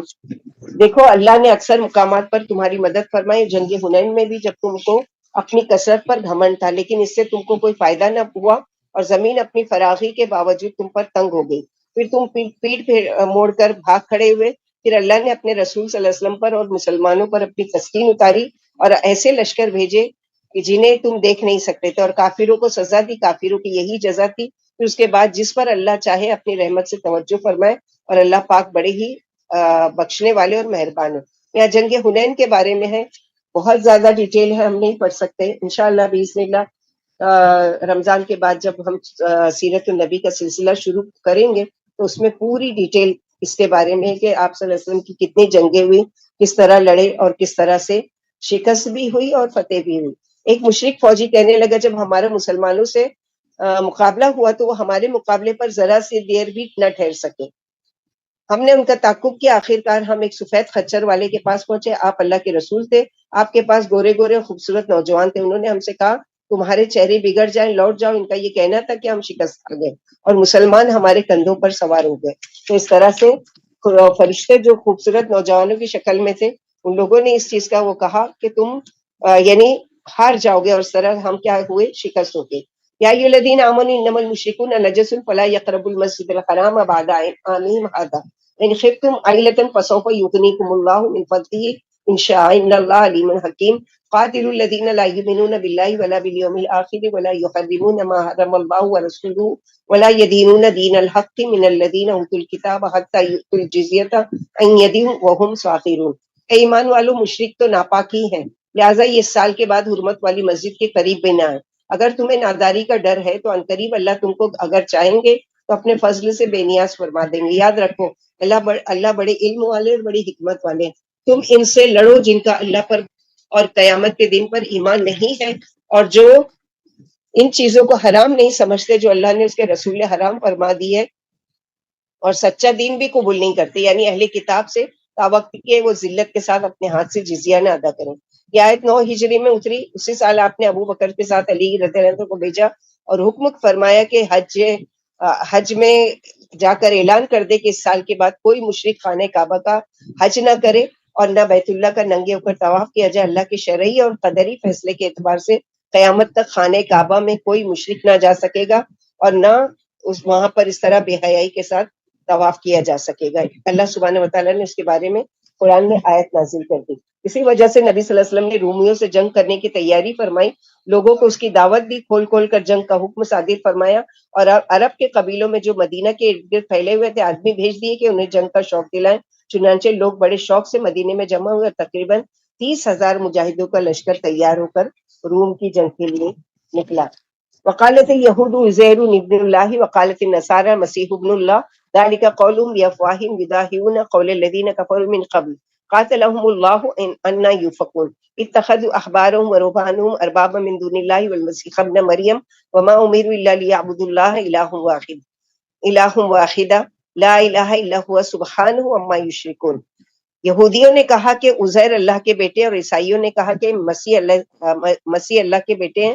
یہ بات صرف ان کے منہ کی ہوئی ہے، یہ بھی پہلے کافروں کے قدم بقدم چلنے لگے۔ اللہ انہیں غارت کرے کس طرح پھرے جا رہے ہیں۔ انہوں نے اللہ کو چھوڑ کر اپنے عالموں اور درویشوں کو رب بنا لیا، اور مسیح ابن مریم کو بھی، حالانکہ انہیں صرف یہی حکم تھا کہ اکیلے اللہ کی عبادت کرو، جس کے سوا کوئی بھی حقدار عبادت نہیں، اور وہ مشرکوں کے شرک سے پاک ہے۔ تو یہاں اہل کتاب کیا ہے کہ یہودی جو تھے عزیر علیہ السلام کو اللہ کا بیٹا مانتے تھے، اور نصارہ عیسیٰ علیہ السلام کو اللہ کا بیٹا مانتے تھے۔ تو یہاں کہا جا رہا ہے کہ تم بھی مشرکین، یعنی مشرک تو بتوں کی پوجا کرتے ہیں، اور تم بت کو تو نہیں لیکن نبیوں کو ہی اللہ کا بیٹا بناتے ہو، جبکہ اللہ کے ساتھ کوئی بھی شریک نہیں ہے۔ عدی بن حاتم جو تھے، حاتم تائی مشہور ہے، ان کے بیٹے تھے، اور یہ بھی عیسائی تھے اپنے وقت میں۔ جب عدی بن حاتم کو نبی صلی اللہ علیہ وسلم کی دعوت توحید پہنچی تو یہ اسلام قبول نہیں کیا اور شام کی طرف بھاگ کر چلے گئے۔ یہ جاہلیت میں عیسائی ہو گئے تھے۔ ان کی بہن اور ان کی قوم کے چند آدمی گرفتار ہو کر نبی صلی اللہ علیہ وسلم کے پاس پہنچے۔ اللہ کے رسول نے ان کی بہن کو بطور احسان کے چھوڑ دیا۔ یہ اپنے بھائی کے پاس پہنچی اور انہیں اسلام اور اللہ کے رسول کی خدمت میں حاضر ہونے کی رغبت دلائی۔ بہن کے کہنے سننے سے عدی آپ کے پاس مدینہ پہنچے۔ عدی اپنی قوم طے کے سردار تھے، اور ان کا باپ حاتم تائی سخاوت میں ضرب المثل تھا ہی۔ لوگوں میں ادیم کے آنے کا چرچا ہوا۔ عدی جب اللہ کے رسول صلی اللہ علیہ وسلم کے پاس پہنچے تو ان کے گلے میں چاندی کی ایک سلیب لٹکی ہوئی تھی۔ اس وقت آپ یہی آیت پڑھ رہے تھے۔ بولے یہودی اور عیسائیوں نے کبھی اپنے مولویوں اور درویشوں کی عبادت نہیں کی۔ فرمایا کیوں نہیں کی؟ انہوں نے جو چیز حرام کر دی اسے حرام اور جو حلال کر دی اسے حلال سمجھ بیٹھے، یہی ان کی عبادت ہے۔ پوچھا عدی کیا خیال ہے؟ کیا تمہیں اللہ اکبر کہنے میں کچھ نقصان معلوم ہوتا ہے؟ کیا اللہ سے بڑی کوئی چیز ہو سکتی ہے؟ کیا اللہ کی توحید کے اقرار کرنے میں کوئی حرج ہے؟ کیا تم اللہ کے سوا کسی اور کی بھی حقیقی معبود کہہ سکتے ہو؟ پھر آپ نے انہیں اسلام کی دعوت دی۔ عدی رضی اللہ عنہ نے کلمہ پڑھ لیا اور مسلمان ہو گئے۔ ان کے اسلام سے آپ کا چہرہ خوشی سے کھل اٹھا۔ پھر فرمایا یہودیوں پر اللہ کا غضب اور اترا اور عیسائی گمراہ ہوئے۔ یریدون ان یطفئوا نور اللہ بافواہہم ویأبی اللہ الا ان یتم نورہ ولو کرہ الکافرون والذی ارسل رسولہ بالہدی ودین الحق لیظہرہ علی الدین کلہ ولو کرہ المشرکون۔ یہ اپنی پھوکوں سے اللہ کا نور بجھانا چاہتے اور اللہ اپنا نور پورا کر کے ہی رہیں گے۔ کو کافروں کو ناگوار ہو، اسی نے ہدایت اور سچا دین دے کر اپنا رسول بھیجا تاکہ اس دین کو تمام دینوں پر غالب کر دیں گے، مشرکوں کو چاہے کہ مشرکوں کو ناگوار گزرے۔ نبی صلی اللہ علیہ وسلم نے فرمایا اللہ نے میرے لیے زمین کی مشرق و مغرب سمیٹ دیے، میری امت کی حکومت زمین کے ان تمام حصوں پر پہنچ جانے والی ہے جو میرے لیے سمیٹے گئے۔ اور آپ صلی اللہ علیہ وسلم کو آپ کی زندگی میں ہی بتا دیا کہ یہاں تک اسلام پھیلے گا۔ یا ایھا الذین آمنوا ان کثیرا من الاحبار والرہبان لیأکلون اموال الناس بالباطل ویصدون عن سبیل اللہ والذین یکنزون الذھب والفضة ولا ينفقونها في سبیل اللہ فبشرهم بعذاب علیم یوم یحمى علیہا فی نار جہنم فتقوی بہا جباہہم وجنوبہم وظہورہم ھذا ما کنزتم لانفسکم فذوقوا ما کنتم تکنزون۔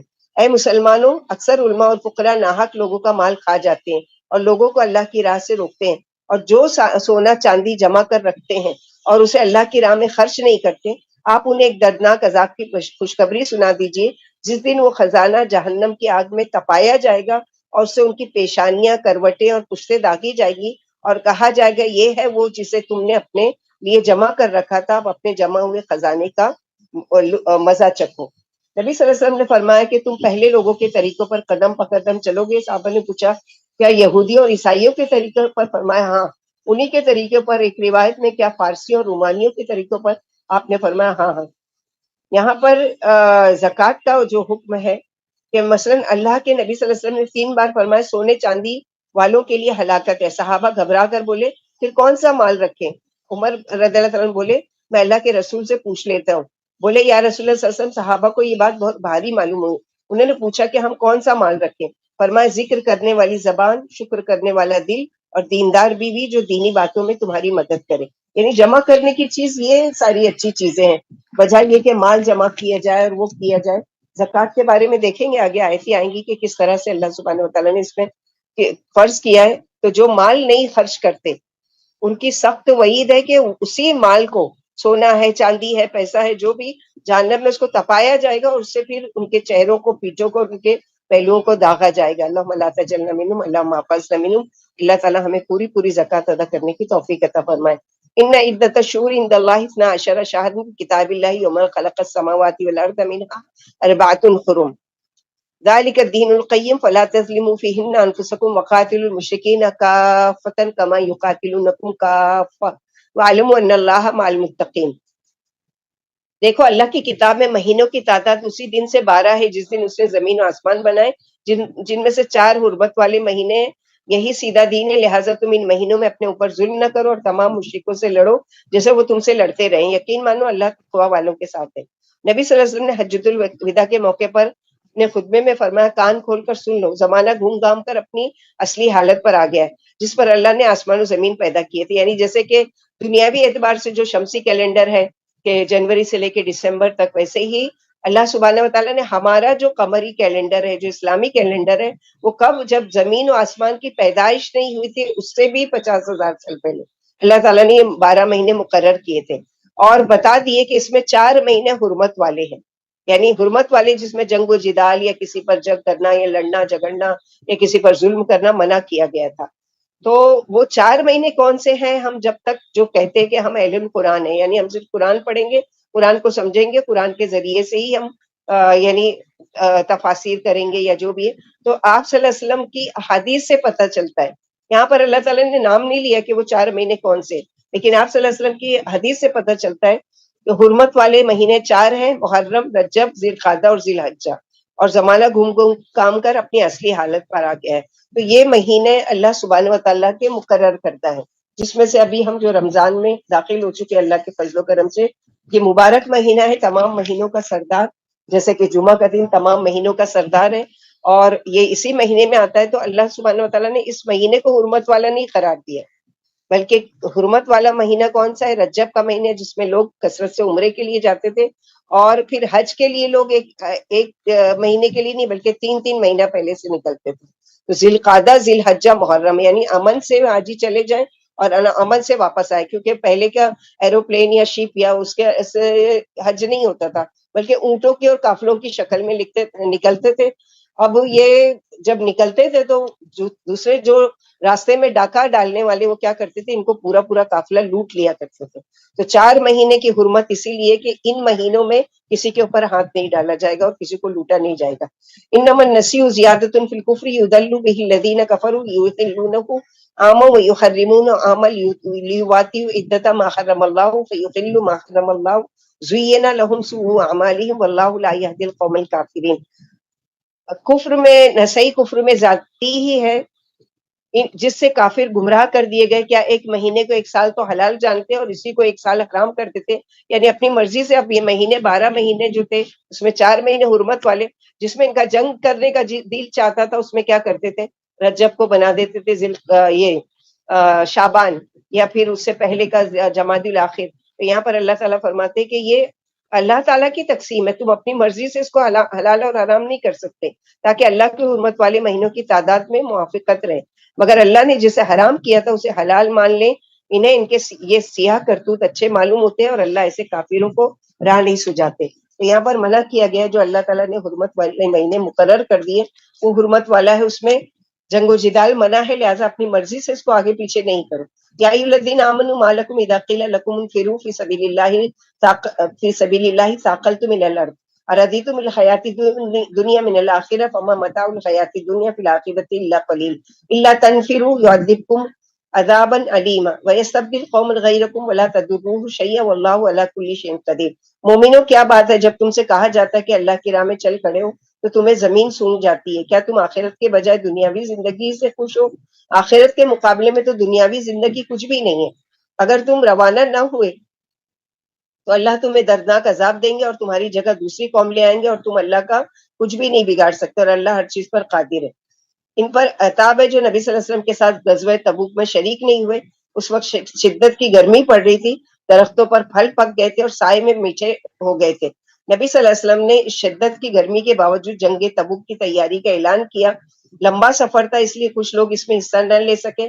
اللہ نے ان پر یعنی یہ آیت اتاری کہ تمہیں کیا ہو گیا ہے، جب تمہیں جہاد کی دعوت دی جاتی ہے تو تم سستی ظاہر کرتے ہو اور عیش پسند کرتے ہو، کہ کون سخت گرمی میں گھر کا آرام چھوڑ کر گرمی کی بے پناہ تکلیفیں اٹھائے گا، اور آرام سے گھر میں رہ کر داد عیش کیوں نہ دیا جائے۔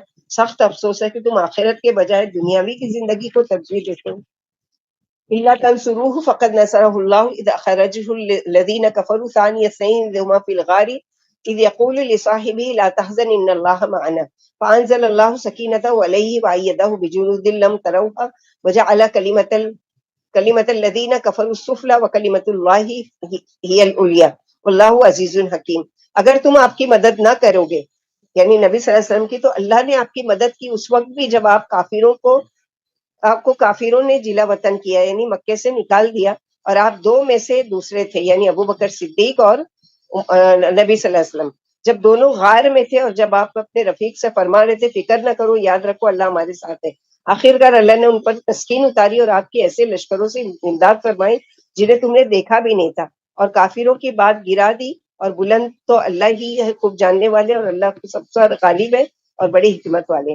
جب کافروں نے آپ کے قتل یا گرفتاری یا جلا وطنی کا پکا ارادہ کر لیا، اور آپ ان سے چھپ کر اپنے پرانے رفیق ابو بکر کے صدیق کے ساتھ 3 دن تک غار سور میں چھپے رہے، جب وہ ڈھونڈنے والے تھک ہار کر بیٹھ گئے تو آپ پورے اطمینان سے مدینے کی طرف روانہ ہوئے۔ غار میں ابو بکر گھبرا گئے کہ کہیں کوئی دشمن ہم کو دیکھ نہ لے، اور ناگہاں نصیب دشمن نبی صلی اللہ علیہ وسلم کو اس سے ایذا نہ دے۔ ان کو اپنی جان کی فکر نہیں ہے، آپ صلی اللہ علیہ وسلم کی فکر ہے کہ کہیں آپ صلی اللہ علیہ وسلم کو نقصان نہ پہنچائے. نبی صلی اللہ علیہ وسلم نے انہیں تسلی دینے لگے کہ جن دو کے ساتھ اللہ ہو کیا ان کی سلامتی میں کچھ کلام کیا جا سکتا ہے. ابو بکر کہنے لگے میں نے اللہ کے نبی سے کہا جبکہ ہم غار سور میں تھے اگر کوئی شخص اپنے پیروں پر نگاہ ڈالے گا تو ہمیں دیکھ لے گا, ہم غار میں چھپے ہوئے ہیں اور یہ سر پر آ چکے ہیں. فرمائے جن دو کے ساتھ تیسرا اللہ ہو تمہارا ان دو سے کے ساتھ کیا گمان ہے. پھر اللہ نے اپنے رسول پر تسکین اتاری, یعنی اپنی مدد اتاری, کیونکہ اللہ کے نبی تو تسکین ہی خالی ہی نہ رہتے تھے, اور ابو بکر کے دل پر سکون اتار دیا اور دل مطمئن ہو گیا کہ ہمارا کوئی کچھ بھی نہیں بگاڑ سکتا, اللہ تعالیٰ کی ہمارے ساتھ مدد شامل حال ہے. انفروا خفافا وثقالا وجاہدوا باموالکم وانفسکم فی سبیل اللہ ذالکم خیر لکم ان کنتم تعلمون. ہلکے پھلکے اور بھاری بھرکم ہر حال میں نکل کھڑے ہو, اللہ کی راہ میں جانو اور مالوں سے جہاد کرو, یہی تمہارے حق میں اچھا ہے بشرط یہ کہ تم علم والے ہو. تو یہاں پر جنگ تبوک کے بارے میں ابھارا جا رہا ہے کہ کم ہے مال یا تھوڑا ہے یا زیادہ ہے, جیسے بھی ہے اللہ کی راہ میں نکلو, اللہ تعالیٰ تمہاری مدد کریں گے. لو کان عرضا قریبا وسفرا قاصدا لاتبعوک ولکن بعدت علیہم الشقہ وسیحلفون باللہ لو استطعنا لخرجنا معکم یہلکون انفسهم واللہ یعلم انہم لکاذبون. اگر جلدی سے ہاتھ لگنے والا مال ہوتا اور معمولی سفر ہوتا تو یہ واقعی آپ کے پیچھے ہو لیتے, لیکن انہیں دور دراز کی مسافت دشوار معلوم ہوئی اور یہ اللہ کی قسمیں کھا کر کہتے ہیں کہ اگر ہو سکتا تو ہم ضرور تمہارے ساتھ چلتے. یہ اپنی جانیں ہلاک کر رہے ہیں, اللہ جانتے ہیں کہ واقعی یہ جھوٹے ہیں. یہاں منافقین کے بارے میں کیا ہیلا بہانہ کرے, دور کا سفر ہے اور بہت سخت گرمی ہے, اگر قریب کا کہیں ہوتا تو اللہ کی قسم ہم ضرور آپ کے ساتھ چلتے. تو یہاں پر اللہ تعالیٰ یہی کہہ رہے ہیں کہ اللہ تعالیٰ بتا رہے ہیں کہ یہ جو قسمیں کھا کر کہہ رہے ہیں البتہ یہ ضرور جھوٹے ہیں. اف اللہ عنک لما اذنت لهم حتى يتبين لك الذين صدقوا وتعلم الكاذبين لا يستأذنك الذين لا يؤمنون بالله واليوم الآخر ان يجاهدوا بأموالهم وأنفسهم والله عليم بالمتقين انما يستأذنك الذين لا يؤمنون بالله واليوم الآخر وارتابت قلوبهم فهم في ريبهم يترددون. اللہ آپ کو معاف فرمائے, آپ نے انہیں رخصت کیوں دی, یعنی آ کے ایکسکیوز کرتے تھے منافقین اور آپ کہتے تھے ٹھیک ہے کوئی بات نہیں. تو یہاں پر اللہ تعالیٰ آپ کو معاف کرے کہ کس لیے آپ نے ان کو رخصت دی, جب تک کہ آپ کے سامنے سچوں کی تحقیق نہ ہو جاتی, آپ جھوٹوں کو نہ جان جاتے, اجازت نہ دیتے, آپ سے اپنی جانوں اور مالوں سے جہاد سے باز رہنے کی وہ اجازت نہیں مانگتے جن کا اللہ پر اور قیامت ہے. یعنی جو صحابہ کرام تھے وہ تو خوشی سے کبھی بھی کوئی ہیلا بہانا نہیں کرتے تھے, یا رسول اللہ سفر لمبا ہے اور گرمی کے دن ہے اور بڑا مشکل ہے سفر, لیکن جو ایمان والے ہیں اور قیامت کے دن پر جن کا ایمان ہے وہ تو ایسی باتیں نہیں کرتے, اور اللہ پرہیزگاروں سے خوب واقف ہے, جہاد سے باز رہنے کی وہی اجازت مانگتے ہیں جن کا نہ اللہ پر ایمان ہے اور نہ قیامت پر, اور ان کے دلوں میں شک ہے اور یہ اپنے شک میں حیران رہتے ہیں. وَلَوْ أَرَادُوا الْخُرُوجَ لَأَعَدُّوا لَهُ عُدَّةً وَلَكِنْ كَرِهَ اللَّهُ بِعَاثَهُمْ وَثَبَّتَهُمْ وَقِيلَ اقْعُدُوا مَعَ الْقَاعِدِينَ لَوْ خَرَجُوا فِيكُمْ مَا زَادُوكُمْ إِلَّا خَبَالًا وَلَا دعوا خلالکم یبغون لکم الفتنہ وفیکم سماعون لهم واللہ علیم بالظالمین. اگر وہ جہاد میں جانا چاہتے ہیں تو اس کی تیاری میں لگ جاتے, لیکن اللہ کو ان کا جانا گوارا ہی نہیں تھا, اس لیے انہیں حرکت بھی نہیں کرنے دی, اور کہہ دیا گیا کہ تم بھی دیگر بیٹھنے والوں کے ساتھ بیٹھے ہی رہو. اگر یہ جاتے بھی تو تم میں فساد ہی بڑھاتے اور تمہارے درمیان فتنہ اٹھانے کے لیے خوب گھوڑے دوڑاتے, اور خود تم میں ان کے جاسوس ہیں اور اللہ ظالم کو خوب جانتے ہیں. منافقین کی ایک ایک باتیں کھول کھول کر بیان کی جا رہی ہے کہ کس طرح سے یہ یعنی آگے جا کر بھی تم کو نقصان پہنچائیں گے, اس لیے بہتر ہے کہ یہاں پر بیٹھنے والوں کے ساتھ بیٹھے رہیں. بیٹھنے والے کون؟ جو بوڑھے تھے, کمزور تھے, جو جنگ میں نہیں جا سکتے تھے, عورتیں, بچے یا معذور جو فاحش تھے یا پھر بیمار تھے.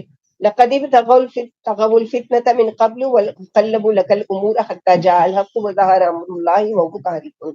یہ پہلے بھی فتنے کی تلاش میں رہ چکے ہیں اور آپ کے لیے معاملات میں گڑبڑ کر چکے ہیں حتیٰ کہ سچا وعدہ پہنچا, اور ان کی ناگواری کے باوجود اللہ کا حکم ظاہر ہوتا ہے.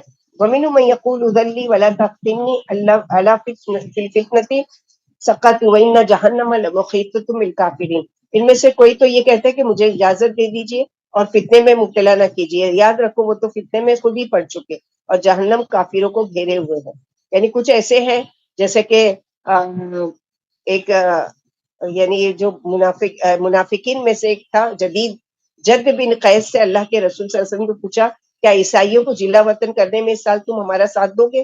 بولا آپ مجھے رومی لڑکیوں کے فتنے میں نہ ڈالیے اگر، اور گھر میں ہی رہنے دیجیے. میری قوم کو خوب معلوم ہے کہ میں کس قدر عورتوں پر کا شوقین ہوں. اگر میں شام کی حسین دوشیداؤں کو دیکھوں گا تو پھر مجھے سے صبر نہیں ہو سکے گا. آخر آپ نے اس سے منہ پھیر لیا، فرمایا اچھا تم گرمی بیٹھے رہو. یعنی کیسے کیسے ہیلے بہانے کر کے اللہ کے رسول صلی اللہ علیہ وسلم کے ساتھ نہیں جاتے تھے، بال بخل کی وجہ سے کہ ہم غریب ہیں، مسکین ہیں، ہمارے پاس نہیں ہے مال کہ ہم اللہ کی راہ میں خرچ کریں. ان تصب کا حسرت تسوم، ان تصب کا مصیبت یقول قد اخذنا امرنا من قبل ويتولوا وهم فرحون قل لن يصيبنا الا ما كتب الله لنا هو مولانا وعلى الله فليتوكل المؤمنون. اگر آپ کو کوئی بھلائی مل جائے تو وہ جل کر یعنی کوئلہ بن جاتے ہیں، اور اگر آپ پر کوئی مصیبت آ جاتی ہے تو کہتے ہیں کہ ہم نے تو پہلے ہی سے اپنا معاملہ صاف کر لیا تھا، اچھا ہوا ہم ان کے ساتھ نہیں گئے، اور اتراتے ہوئے چلے جاتے ہیں. آپ فرما دیجئے ہمیں وہی مصیبت پہنچے گی جو اللہ نے ہم پر لکھ دی ہے. اللہ ہی ہمارے کارساز ہے اور اللہ ہی پر مومنوں کو بھروسہ رکھنا چاہیے. تو ہمارے لیے بھی ان آیتوں میں کیا سبق ہے؟ ہم تو پڑھ رہے ہیں کہ جہاد کی آیتیں، لیکن ہم پر بھی اگر کوئی مصیبت آتی ہے تو تقدیر پر ایمان کا تقاضا یہ ہے کہ یہ سوچے کہ یہ اللہ کے اذن سے آئی ہے، اور اللہ کا کہ وہاں جب وقت مقرر ہے تبھی مجھ سے یہ مشکل اور یہ مصیبت ٹلے گی. تو اللہ سے مصیبت کو دور کرنے کی دعا تو کر سکتے ہیں، لیکن ناصبری اور ناشکری کی وجہ سے اللہ سے شکوہ نہیں کرنا چاہیے.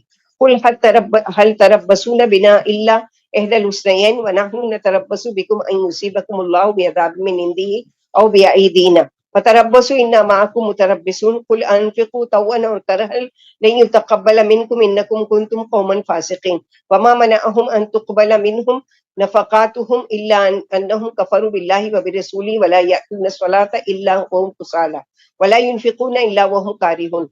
آپ فرما دیجئے کہ ہمارے حق میں جس چیز کا انتظار ہے وہی دو اچھائیوں میں سے ایک ہے، اور ہمیں تمہارے حق میں اللہ کا عذاب کا انتظار ہے، یا تم پر ہمارے ہاتھوں سے عذاب آئے گا، اچھا تم بھی منتظر رہو اور تمہارے ساتھ ہم بھی انتظار میں ہیں. آپ فرما دیجئے کہ خواہ تم خوشی سے خرچ کرو یا یعنی بے دلی سے، ہرگز ہرگز تم سے مال قبول کیا نہیں جائے گا منافقین سے. واقعی تم سب فاسق فاجر ہو. ان کے خرچوں کے قبول نہ ہونے کا صرف یہی ایک سبب ہے کہ وہ اللہ کو اور اس کے رسول کو نہیں مانتے، اور نماز کو سستی سے آتے ہیں اور بادل نہ خاصے، یعنی بے دلی سے خرچ کرتے ہیں اللہ کی راہ میں. تو اللہ تعالیٰ کو ایسا مال نہیں چاہیے. اللہ تعالیٰ کو تھوڑا مال ہو لیکن کیا ہے، خالص ہونا چاہیے. وَإِنَّ خَيْرَ الْعَمَلِ وَأَدْوَمُهُ وَإِنْ قَلَّ فَلَا تُعْجِبْكَ أَمْوَالُهُمْ وَلَا أَوْلَادُهُمْ إِنَّمَا يُرِيدُ اللَّهُ لِيُعَذِّبَهُم بِهَا فی الحیاتی دنیا وتزهق انفسهم وهم کافرون. آپ کو ان کے مال و اولاد سے تعجب نہ ہو، اللہ انہیں ان چیزوں سے دنیاوی زندگی میں سزا دینا چاہتے ہیں تاکہ کفر ہی پر ان کی جانیں نکلیں. تو یہاں پر کسی کو مال اور اولاد میں بڑا ہوا دیکھے اور ساتھ ہی دیکھے کہ وہ اللہ کا سخت نافرمان ہے، تو اس کے مال کو دیکھ کر روب میں نہیں پڑ جائیں کہ اللہ تعالیٰ نے اس کو کتنا دیا ہے اور مجھے تو نہیں دیا ہے، بلکہ اللہ کا شکر ادا کریں کہ الحمدللہ مجھے اللہ تعالیٰ نے مال دے کر فتنے میں نہیں ڈالا ہے کہ میں ان کی طرح اللہ کی نافرمانی کروں. تو کم ہے لیکن اگر فتنوں سے بچے ہوئے تو وہ مال بہت بہتر ہے، بجائے یہ کہ مال ہے اللہ تعالیٰ کا دیے ہوئے نعمتیں ہیں لیکن اس کے ساتھ کفر کیا جا رہا ہے، شرک کیا جا رہا ہے، یا اللہ کی نافرمانی میں خرچ کیا جا رہا ہے. تو ایسے مال سے تو کم ہونا ہی بہتر ہے. تو اللہ کے نبی صلی اللہ علیہ وسلم کہ بہت مالدار ہوتے تھے اور بڑے جسم والے، بڑے طاقت والے اور بہت زیادہ یہ، تو اللہ تعالیٰ یہاں پر نبی صلی اللہ علیہ وسلم کو کہ ان کے مال دیکھ کر آپ تعجب میں نہ پڑے، بلکہ یہ ان کے لیے عذاب کا سبب بنے گا یہی مال.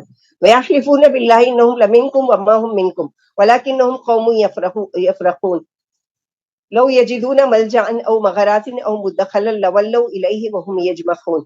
وہ قسمیں کھا کر یقین دلاتے کہ ہم تمہارے ہیں، حالانکہ وہ تمہارے نہیں ہیں، لیکن یہ ڈرپوک ہے.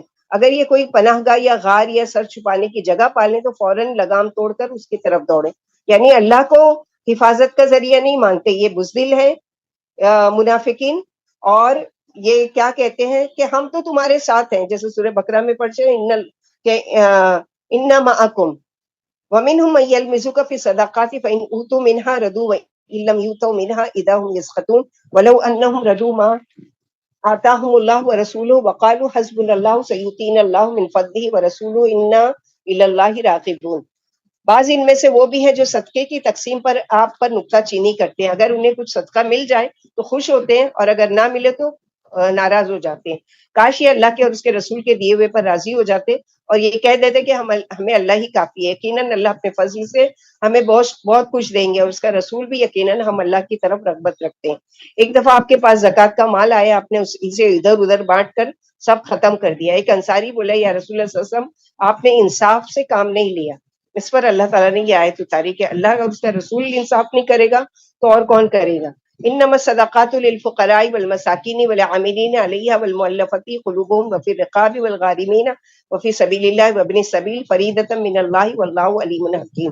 زکوٰۃ صرف فقیروں کے لیے اور محتاجوں کے لیے اور ان کے لیے جن کے دل مائل کیے جاتے ہوں اور گردنیں چھڑانے کے لیے اور قرض داروں کے لیے ہے اور اللہ کی راہ میں صرف کرنے کے لیے اور مسافروں کے لیے یہ اللہ نے فرض کیا اور اللہ بڑے علم والے حکمت والے ہیں. تو یہاں پر زکوٰۃ کے مصارف بتائے جا رہے ہیں کہ زکوٰۃ کن کن کو دی جائے گی. سب سے پہلے تو ہم دیکھتے ہیں کہ زکوٰۃ دینے کے لیے نیت کا کرنا ضروری ہے. یعنی عام صدقہ تو ہم نکالتے ہیں اور دے دیتے ہیں, لیکن زکوٰۃ باقاعدہ نیت, اور نیت دل کا ارادہ, کیونکہ انما الاعمال بالنیات. تو آپ زکوٰۃ ادا کر رہے ہوں تو اس مال کو نکالتے ہوئے یہ اپنے ذہن میں رکھیں کہ یہ میں زکوٰۃ کا مال دے رہی ہوں. پھر دکھاوے کی زکوٰۃ, نماز اور روزہ سب شرک اصغر ہے. یعنی کسی کو دکھانے کے لیے میں اس سال میں میری اتنی کی زکوٰۃ نکلی اور میں نے اتنا دیا اور یہ کیا وہ کیا, تو یاد رکھو یہ ریاکاری ہے اور یہ شرک اصغر ہے. یعنی اللہ سبحانہ وتعالیٰ اس کو قبول نہیں کریں گے. زکوٰۃ ادا کرنا اسلام کے 5 بنیادی فرائض میں سے ایک فرض ہے. زکوٰۃ ادا کرنے کے عہد پر نبی صلی اللہ علیہ وسلم نے بیعت لی. زکوٰۃ ادا نہ کرنے والوں کے خلاف جہاد کا کرنا فرض ہے. زکوٰۃ ایک فرض عبادت ہے, اس کی جگہ کوئی صدقہ یا خیرات, ٹیکس وغیرہ ادا کرنے سے زکوٰۃ کا فرض ثابت نہیں ہوتا. زکوٰۃ ادا کرنے والا جنتی ہے. زکوٰۃ ادا کرنے والے کے ایمان کی گواہی نبی صلی اللہ علیہ وسلم نے دی ہے. اور جو زکوٰۃ ادا نہیں کرتا اس کی پکڑ بھی بہت سخت ہے. جس سونے اور چاندی کی زکوٰۃ ادا نہ کی جائے, قیامت کے دن اس سونے اور چاندی کی تختیاں بنا کر آگ میں گرم کی جائیں گی اور ان سے اس کے مالک کی پیشانی, پیٹھ اور پہلو داغے جائیں گے. اسی طرح جانور جو پالتے تھے اور ان کی زکوٰۃ نہیں نکالتے تھے تو ان کے لیے بھی سخت وعید ہے کہ وہ اپنے مال کی, اگر جانوروں کی زکوٰۃ نہیں نکالتے تو مالک کو وہ قیامت کے دن 50,000 سال تک وہی جانور اپنے پیروں سے روندیں گے. تو یہ سخت چیز ہے. اللہ تعالیٰ نے جو چیز فرض قرار دی ہے اس کو کرنا کمپلسری ہے, اس میں کوئی ہیلا بہانہ یا وہ نہیں کریں گے. اور اسی طرح اللہ سبحانہ و تعالیٰ فرماتے ہیں, یہ قرآن سے ثابت ہے اور اللہ کے نبی صلی اللہ علیہ وسلم کہ پہلی امتوں پر بھی زکوٰۃ فرض تھی. زکوٰۃ گناہوں کا کفارہ اور تزکیہ نفس کا ذریعہ ہے, مال کے پاک کرنے کا ذریعہ ہے. زکوٰۃ اللہ کی رحمت کا وسیلہ ہے. ادائیگی زکوٰۃ ایمان کی نشانی اور حرمت جان کی ضمانت ہے. زکوٰۃ آخرت میں کامیابی کی ضمانت ہے. اقتدار حاصل ہونے کے بعد نظام زکوٰۃ کا نفاذ فرض ہے. نماز اور زکوٰۃ ادا کرنے والے ایماندار لوگوں کو ہی مساجد آباد کرنے کی سعادت حاصل ہے. زکوٰۃ ادا کرنے والے قیامت کے دن ہر قسم کے خوف اور غم سے محفوظ رہیں گے. زکوٰۃ ادا نہ کرنا کفر و شرک کی علامت ہے. زکوٰۃ ادا نہ کرنا ہلاکت اور بربادی کا سبب ہے. جس مال سے زکوٰۃ ادا نہ کی جائے وہ مال قیامت کے دن اپنے مالک کے گلے میں توق بنا کر ڈالا جائے گا. زکوٰۃ ادا نہ کرنے والوں کی دولت کو جہنم کی آگ میں گرم کر کے اس سے ان کے جسموں کو داغا جائے گا. تو زکوٰۃ کس پر فرض ہے؟ ہر آزاد مالدار صاحب نصاب مسلمان مرد ہو یا عورت, بالغ ہو یا نابالغ, عاقل ہو غیر عاقل پر زکوٰۃ فرض ہے. جس مال پر ایک قمری سال گزر چکا اور اس پر زکوٰۃ ادا کرنی فرض ہے. زکوٰۃ لینے اور دینے کے آداب. زکوٰۃ کا مال لانے والے کے لیے خیر و برکت کی دعا کرنا چاہیے. زکوٰۃ دینے والا اپنی مرضی سے زیادہ زکوٰۃ ادا کرے تو اس کے لیے بہت ثواب ہے. یعنی کمی نہیں کرنا چاہیے بلکہ زیادہ دے دے تو اس کے لیے وہ ہوگا. زکوٰۃ میں اوسط درجے کا مال دینا چاہیے, نہ بہت اچھا نہ بہت ہی خراب. اور زکوٰۃ دیتے وقت اگر مال علیحدہ علیحدہ ہو تو انہیں جمع نہ کیا جائے. اگر مال مشترک ہو تو انہیں الگ الگ نہ کیا جائے. اور اس طرح سے شارٹ میں ہم سمجھیں گے کہ زکوٰۃ کس پر فرض ہے کہ جس کے پاس 7.5 تولہ سونا یا 52 تولہ چاندی یا یہ دونوں بھی ہے اور اتنے ہی مال بھی ہے, اور جس کو بینک میں رکھ کر اس 1 سال گزر چکا ہے تو اب اس پر زکوٰۃ فرض ہو گئی ہے کہ 1 لاکھ پر 2,500 روپیہ یعنی 2.5% اس کو نکالنا ہے. اللہ سبحانہ وتعالیٰ کی کتنا احسان ہے. چاہتے تو ہم پر سال میں ایک مرتبہ آدھا کہ یہ 1 لاکھ ہے اس میں سے 50,000 اللہ کی راہ میں دو, 50 کو تم رکھو. نہیں, اللہ تعالیٰ نے اتنی سہولت دی ہے ہم کو. تو یہ ساری چیزیں دیکھنا چاہیے. مصارف زکوٰۃ کا بیان ہے. اوپر منافقین کا تھا جو نبی صلی اللہ علیہ وسلم پر زکوٰۃ بانٹنے کے سلسلے میں انصاف نہیں کرتے تھے. اب یہاں پر بتایا گیا کہ وہ خود ہی 8 قسم کے لوگوں پر بانٹ دی جائے گی. اگر تم ان میں سے ہو تو تمہیں زکوٰۃ دی جائے گی. تو کون سے ہیں وہ 6 لوگوں کا یہاں جو ذکر کیا گیا ہے کہ نمبر 1 فقیر مسکین جو اس پر کام کرنے والا زکوٰۃ کے اس پر ہے, یا ایسے مشرک جن کے دل نرم ہے کہ اگر ان کی کسی وجہ سے مدد کرتے تو ہو سکتا ہے کہ وہ اسلام قبول کر لیں گے. اور والغارمین, تو یہاں پر دیکھیں گے کہ فقراء کون ہے. مثلا ہم سب کو فقیر سمجھنے لگتے ہیں تو فقراء کون ہے. نبی صلی اللہ علیہ وسلم نے فرمایا زکوٰۃ مالدار کے لیے حلال نہیں اور نہ طاقتور کے لیے. ایک دفعہ آپ سے 2 آدمیوں نے زکوٰۃ مانگی, آپ نے انہیں نگاہ بھر کر دیکھا بھی نہیں اور طاقتور تھے. فرمایا اگر تم چاہو تو میں تمہیں زکوٰۃ دے دوں گا, لیکن اس میں مالدار اور طاقتور شخص کا جو کمانے کے قابل ہو حصہ نہیں ہے. مسکین کون ہے؟ آپ نے فرمایا مسکین وہ نہیں ہے جو در در مانگتا پھرتا ہے اور 1-2 نوالے یا 1-2 کھجور لے کر واپس یعنی ہو جاتا ہے. صحابہ نے پوچھا یا رسول اللہ پھر مسکین کون ہے؟ فرمایا جس کی کمائی اتنی نہیں, یعنی کام تو کرتا ہے کماتا ہے لیکن اتنی کمائی نہیں ہے کہ وہ یعنی اس کی ضروریات پوری ہو, اور نہ وہ ناداری کے حالت میں لوگوں سے مانگتا پھرتا ہے. اس کو زکوٰۃ دینا چاہیے. اور وہ شرم کے مارے, جیسے سورہ بقرہ میں پڑھ چکے ہیں, للفقراء الذین احصروا فی سبیل اللہ لا یستطیعون ضربا فی الارض, وہ لوگوں سے چمٹ کر نہیں مانگتے, سوال نہیں کرتے, لیکن آپ ان کے حالات دیکھ کر سمجھتے ہو. مثلا ان کے بچوں کو پڑھائی نہیں کروا پا رہے, کرایہ نہیں دے پا رہے ہیں, اپنا قرض چڑھا ہوا ادا نہیں کر پا رہے, گھر میں بیمار ہے اس کا علاج نہیں کر پا رہے ہیں, کما رہے ہیں لیکن اتنی کمائی نہیں ہے کہ وہ کر سکے, تو ان پر زکوٰۃ دی جائے گی. پھر دل پر یعنی دل مؤلف کرانے والے, زکوٰۃ وصول کرنے والوں کا بیان. زکوٰۃ وصول کرنے والوں کا تنخواہ زکوٰۃ ہی سے دی جائے گی بشرطے کہ وہ اہل بیت نہ ہو, کیونکہ ان پر زکوٰۃ حرام ہے. ربیہ بن حارث کہتے ہیں اور فضل بن عباس نبی صلی اللہ علیہ وسلم کے پاس یہ درخواست لے کر آئے کہ یہ ہمیں زکوٰۃ وصول کرنے پر مقرر کر دیا جائے. فرمایا زکوٰۃ محمد صلی اللہ علیہ وسلم اور آل محمد کے لیے حلال نہیں ہے.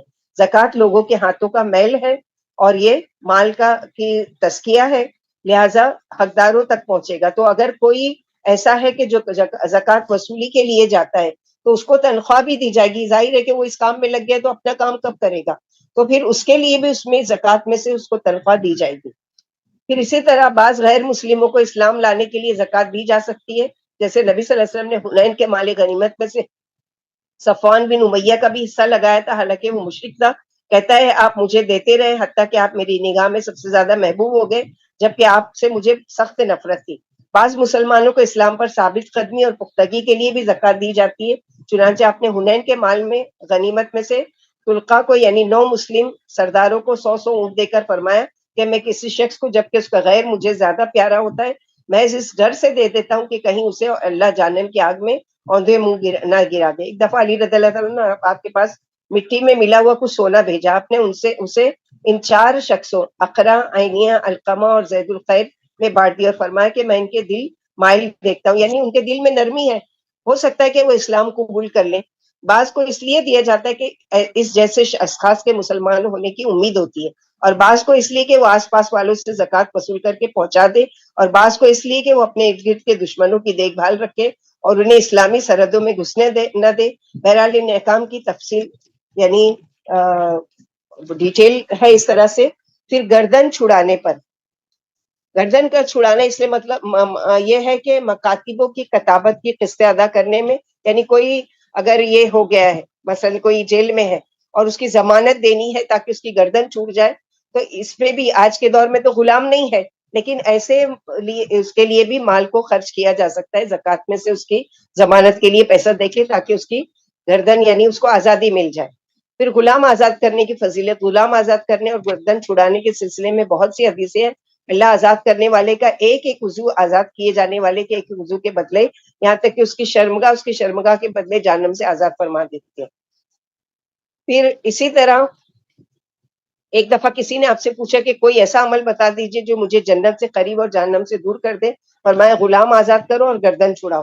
بولا کیا یہ دونوں ایک ہی نہیں ہے؟ فرمایا نہیں, غلام آزاد کرنا پورا غلام خرید کر آزاد کرنا, اور گردن چھڑانے کے لیے غلام کی قیمت میں اعانت کرنا. یعنی اگر آپ اکیلے کسی کی ضمانت دے سکتے ہو, کوئی جیل ہے میں قیدی ہے اس کو چھڑانے کے لیے تو ٹھیک ہے, اور اگر نہیں دے سکتے تو لوگوں کے ساتھ مال جمع کر کے اس کی ضمانت دی جا سکتی ہے۔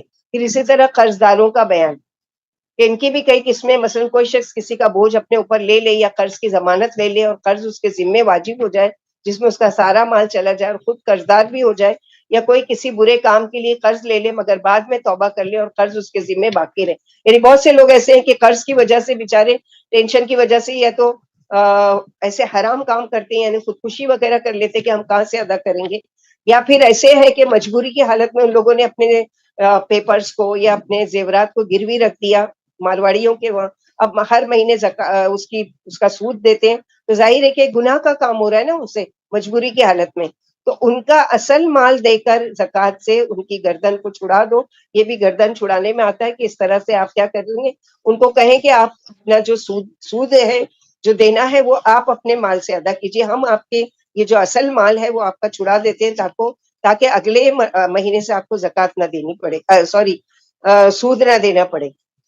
پھر مسافر کے اوپر بھی خرچ کرنا ہے۔ مسافر وہ ہے جو راہ میں یا پردیس میں بے سامان ہو گیا ہے، اسے اتنی زکوٰۃ دے دی جائے کہ اس کے کھانے پینے اور کرائے کا خرچ نکلا ہے، اگرچہ وہ اپنے وطن میں مالداری ہو۔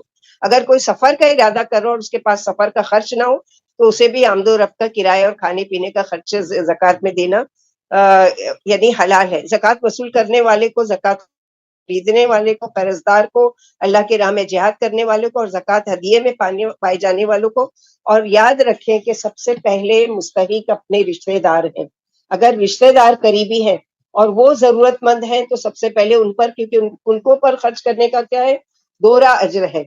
یعنی ایک تو یہ ہے کہ صلہ رحمی نبھانے کا اور دوسرے کے ان کی زکوٰۃ کے ذریعے ان کی مدد کرنے کا، لیکن خوب دیکھ بھال کر کے۔ ایسے بھی نہیں ہے کہ مطلب یہ ہے کہ مستحق نہیں ہے لیکن اپنے آپ کو کہتے ہیں کہ ہم ضرورت مند ہیں۔ اگر آپ ان کے حالات اچھی طریقے سے جانتے ہو تو ضرور ان پر وہ خرچ کریں۔ اور زکوٰۃ کس شکل میں دی جائے گی؟ مال کی شکل میں۔ زکوٰۃ یہ نہیں ہے کہ مثلا کسی کو اناج بھیج دیے، کسی کو کپڑا پہنا دیے، کسی کو وہ کر دیے۔ زکوٰۃ کا مصرف یہ ہے کہ ان کو اس کا مالک بنا دیا جائے، یعنی ان کو، یعنی اگر آپ ان کو سمجھتے ہیں کہ وہ بیجا مال خرچ کر دیں گے تو ان کا قرض ہے تو آپ ڈائریکٹ ان کا قرض ادا کر دیجئے، ڈائریکٹ ان کے کوئی ایسے کام کی مدد کر دیجئے۔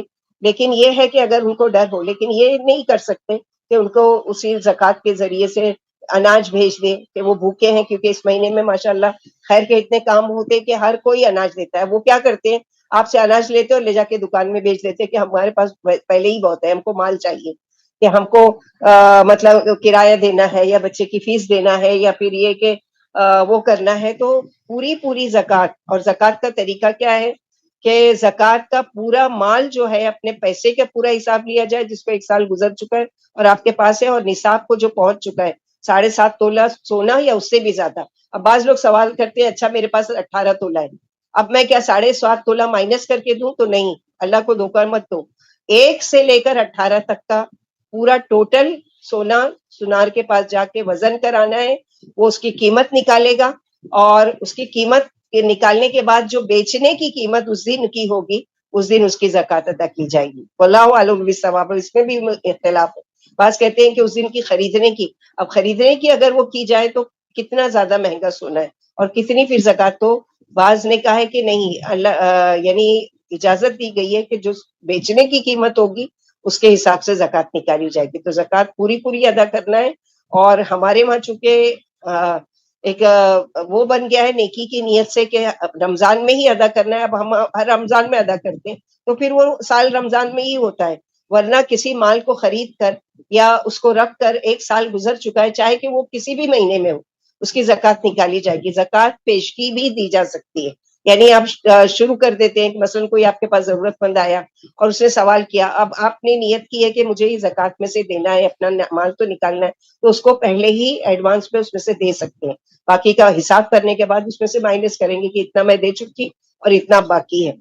تو بہت ساری ڈیٹیل ہے اس کے بارے میں، بہت سے سوالات بھی آپ لوگوں کے دماغ میں ہوں گے، تو انشاءاللہ کسی بھی ایسے علم جاننے والے مفتی ہیں جو بھی ہیں ان سے بھی پوری طریقے سے پوچھیے کہ اتنا میرے پاس مال ہے، اتنا سونا ہے، اس کے زکوٰۃ میں کس طرح کیسے نکالیں۔ وَمِنْهُمُ الَّذِينَ يُؤْذُونَ النَّبِيَّ وَيَقُولُونَ هُوَ أُذُنٌ قُلْ أُذُنُ خَيْرٍ لَكُمْ یؤمن باللہ و یؤمن للمؤمنین ورحمۃ للذین آمنوا منکم والذین یؤذون رسول اللہ لهم عذاب علیم. ان میں سے بعض ایسے بھی ہیں جو نبی کو تکلیف پہنچاتے ہیں اور آپ کو ہلکے کانوں والا کہتے ہیں. آپ فرما دیجئے کہ وہ کان تمہارے لیے خیر و برکت والے ہیں. آپ کا اللہ پر ایمان ہے اور آپ مومنوں کا یقین کرتے ہیں. آپ مومنوں کے لیے رحمت ہے، اور جو اللہ کے رسول کو تکلیف پہنچاتے ہیں ان کے لیے بڑی دردناک سزا ہے. منافقوں کے یعنی ایذا رسانی کے وہ کیا کرتے تھے کہ آپ صلی اللہ علیہ وسلم کو ایک جماعت سے سخت ایذا پہنچتی رہتی تھی. یہ کہتے تھے کہ آپ کانوں کے ہلکے ہیں، ہمارے بارے میں جس سے جو بات سن لیتے ہیں آپ اس پر یقین کر لیتے ہیں، پھر آپ ہماری قسموں کا بھی یقین نہیں کرتے. فرمایا آپ جواب دے دیں کہ اللہ کے رسول بہتر کانوں والے ہیں اور اچھی باتیں ہی سننے والے اور سچے اور جھوٹے میں امتیاز کرنے والے. یحلفون باللہ لکم لیرضوکم واللہ ورسولہ احق ان یرضوہ ان کانوا مؤمنین الم یعلموا انہ من یحادد اللہ ورسولہ فان لہ نار جہنم خالدن فیہا ذالک الخزی العظیم. منافق آپ کے سامنے آپ کو خوش کرنے کے لیے قسمیں کھا جاتے ہیں، حالانکہ اللہ اور اس کے رسول خوش کیے جانے کے زیادہ حقدار ہیں. اگر یہ ایمان والے ہیں، کیا معلوم نہیں کہ اللہ اور اس کے رسول کی مخالفت کرنے والے کے لیے جہنم کی آگ ہے جہاں وہ ہمیشہ ہمیشہ رہیں گے. یہ ہے بڑی بھاری ذلت. تو یہ منافقین اسی لیے کہا گیا ہے. ایک تو نام سورہ توبہ ہے. آگے جو 3 صحابہ تھے وہ جنگ تبوک سے پیچھے رہ گئے تھے اور اللہ تعالیٰ نے سے ان لوگوں نے توبہ کی، اللہ نے ان کی توبہ قبول کی، اس کے بارے میں ہے، اسی لیے سورہ کا نام توبہ ہے. دوسری نام سورہ برات ہے، جو مشرکین سے کہا گیا کہ آج کے بعد یہ نجس ہے، خانہ کعبہ میں نہیں رہیں گے اور یہاں سے نکال دیے جائیں گے. تو برات یعنی بیزاری. اور منافقین کے بارے میں کھول کھول کر یہاں بیان کیے گئے. اس کا نام ابھی یاد نہیں آ رہا ہے کہ تیسرا نام کیا ہے، کہ جس کو یہاں پر منافقین کی جو سرکشی تھی، شرارتی تھی، اس کو کھول کھول کر اللہ سبحانہ وتعالیٰ یہاں پر بیان کر رہے ہیں.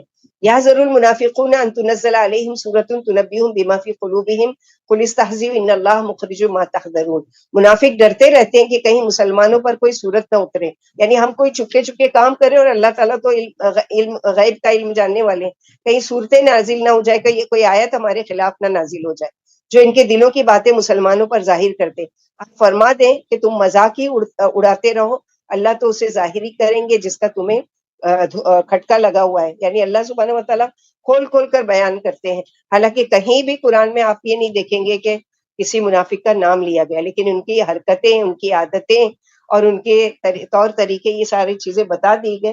ہاں، لیکن نبی صلی اللہ علیہ وسلم کو منافقوں کے 15 یا 16 منافقین تھے جن کے نام بتا دیے گئے تھے، اور آپ صلی اللہ علیہ وسلم نے حذیفہ بن یمان کو کہا تھا کہ یہ میری امانت ہے، کسی سے ذکر نہیں کرنا کہ ان میں سے یہ منافقین ہیں. آپ جو حذیفہ بن یمان کو امانت رسول بھی کہا جاتا ہے، یعنی انہوں نے کیا کیا، پوری زندگی کبھی کسی سے ذکر نہیں کیا. صحابہ کرام کو بڑی فکر ہوتی تھی، خالی ان سے جا کے پوچھتے تھے کہ ہم کو یہ تو نہیں بتاؤ کہ کون کون منافقین کے نام بتائے گئے، لیکن اتنا بتا دو کہ کہیں ہمارا تو ان میں نام نہیں. یعنی وہ اتنا ڈرا کرتے تھے. حالانکہ صحابہ کرام میں تقویٰ میں سب سے زیادہ عمر رضی اللہ تعالیٰ عنہ جا کر پوچھ لیں کہیں ان میں میرا نام تو نہیں ہے. وَلَئِن سَأَلْتَهُمْ لَيَقُولُنَّ إِنَّمَا كُنَّا نَخُوضُ وَنَلْعَبُ قُلْ أَبِاللَّهِ وَآيَاتِهِ وَرُسُلِهِ كُنتُمْ تَسْتَهْزِئُونَ لَا تَعْتَذِرُوا قَدْ كَفَرْتُمْ بَعْدَ إِيمَانِكُمْ إِن نَّعْفُ عَن طَائِفَةٍ مِّنكُمْ نُعَذِّبْ طَائِفَةً بِأَنَّهُمْ كَانُوا مُجْرِمِينَ. اگر آپ ان سے پوچھیں تو کہہ دیں کہ ہم تو خالی ہنس رہے تھے، یعنی مذاق کرتے تھے. آپ جواب دے، کیا تم اللہ سے اور اس کی آیتوں سے اور اس کے رسول سے مذاق کر رہے ہو؟ اب ہیلے بانے مت کرو، تم ایمان کے بعد بے ایمان ہو گئے ہو. اگر ہم تمہاری کسی جماعت سے درگزر بھی کر لیں تو ایک جماعت کو ان کے جرائم کی سزا بھی ضرور دی جائے گی.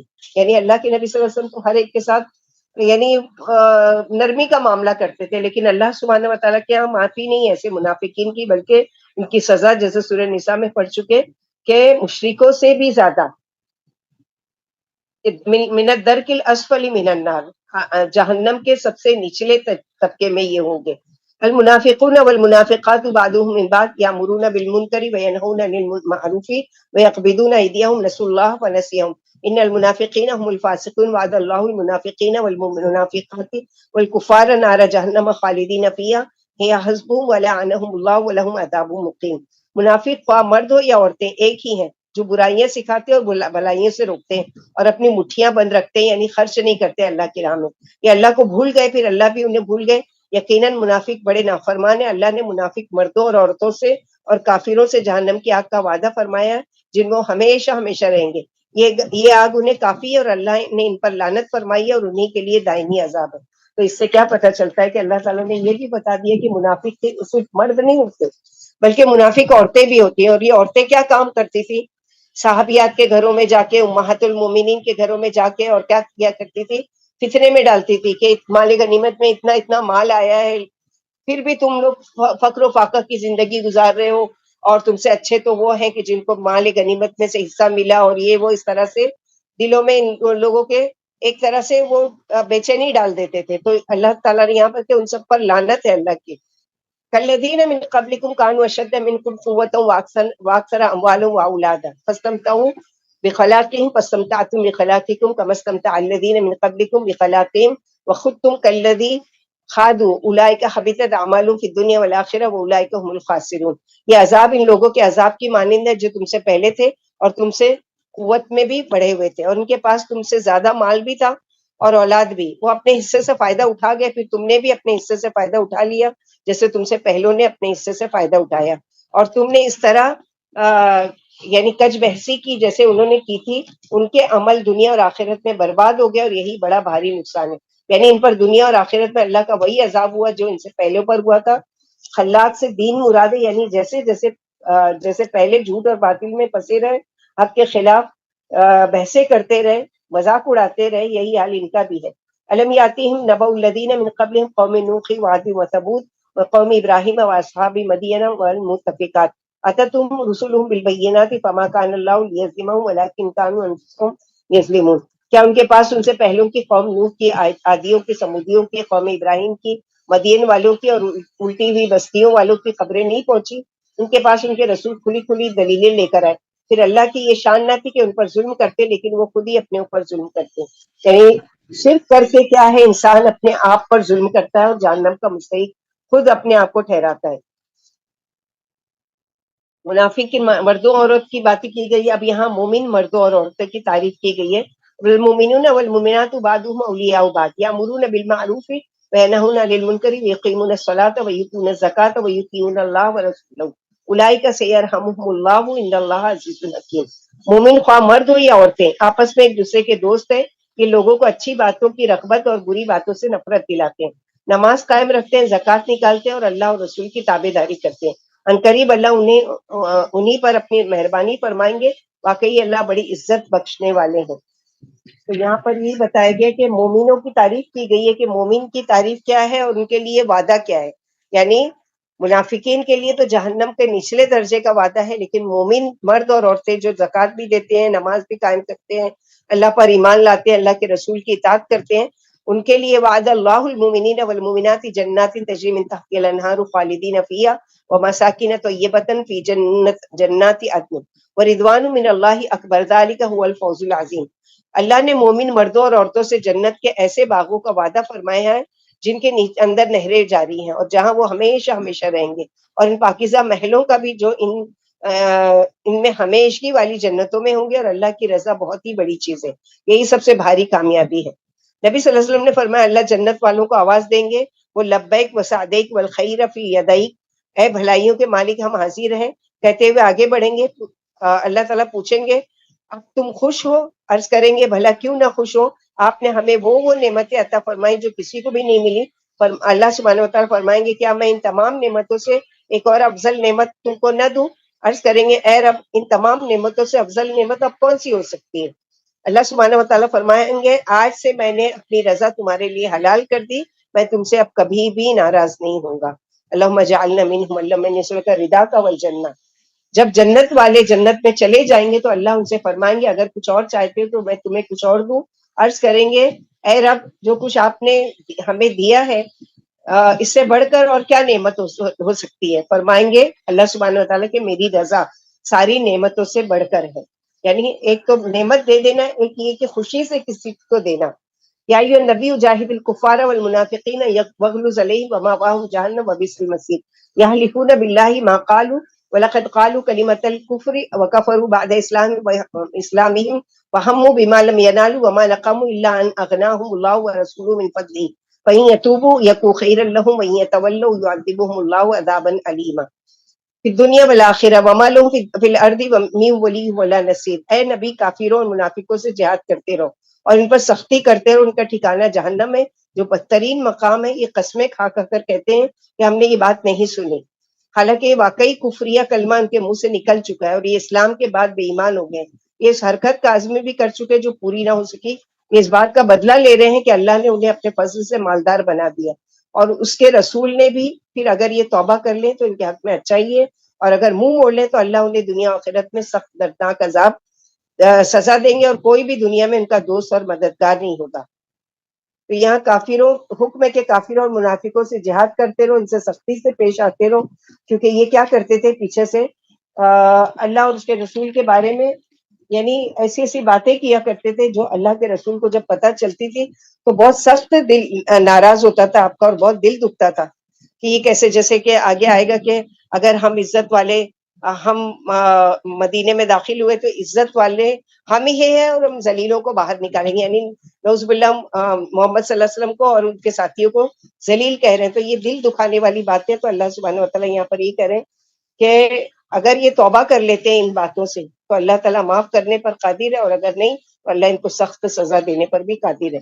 وَمِنْهُمْ مَنْ عَهَدَ اللَّهَ لَئِنْ أَتَانَا مِنْ فَضْلِهِ لَنَصَدَّقَنَّ وَلَنَكُونَنَّ مِنَ الصَّالِحِينَ فَلَمَّا آتَاهُم مِنْ فَضْلِهِ بَخِلُوا بِهِ وَتَوَلَّوْا وَهُمْ مُعْرِضُونَ فَعَاقَبَهُمْ نِفَاقًا فِي قُلُوبِهِمْ إِلَى يَوْمِ يَلْقَوْنَهُ بِمَا أَخْلَفُوا اللَّهَ مَا وَعَدُوهُ وَبِمَا كَانُوا يَكْذِبُونَ أَلَمْ يَعْلَمُوا أَنَّ اللَّهَ يَعْلَمُ سِرَّهُمْ وَنَجْوَاهُمْ وَأَنَّ اللَّهَ عَلَّامُ الْغُيُوبِ. بعض ان میں سے وہ ہے جنہوں نے اللہ سے عہد کیا تھا کہ اگر اللہ ہمیں مال دیں گے تو ہم صدقہ کر کے نیک بن جائیں گے، کہ جب اللہ نے انہیں مال دے دیا تو اس میں بخل کرنے لگے اور منہ موڑ کر چل دیے. آخر اللہ نے انہیں مرتے دم تک یہ سزا دی کہ ان کے دلوں میں نفاق پیدا کر دیا، کیونکہ انہوں نے وعدہ خلافی بھی کی اور جھوٹ بھی بولا. کیا انہیں معلوم نہیں کہ اللہ کو ان کے دلی راز اور ان کی سرگوشیاں معلوم ہے، اور اللہ غیب کی تمام باتوں کو جاننے والے ہیں. ہمارا بھی یہی حال ہے، اللہ تعالیٰ ہماری یہ مصیبت دور کر دو تو پھر ہم نماز بھی پڑھنے لگیں گے، ہم روزہ بھی رکھیں گے، ہم اللہ آپ کی باتیں ساری باتیں مانیں گے.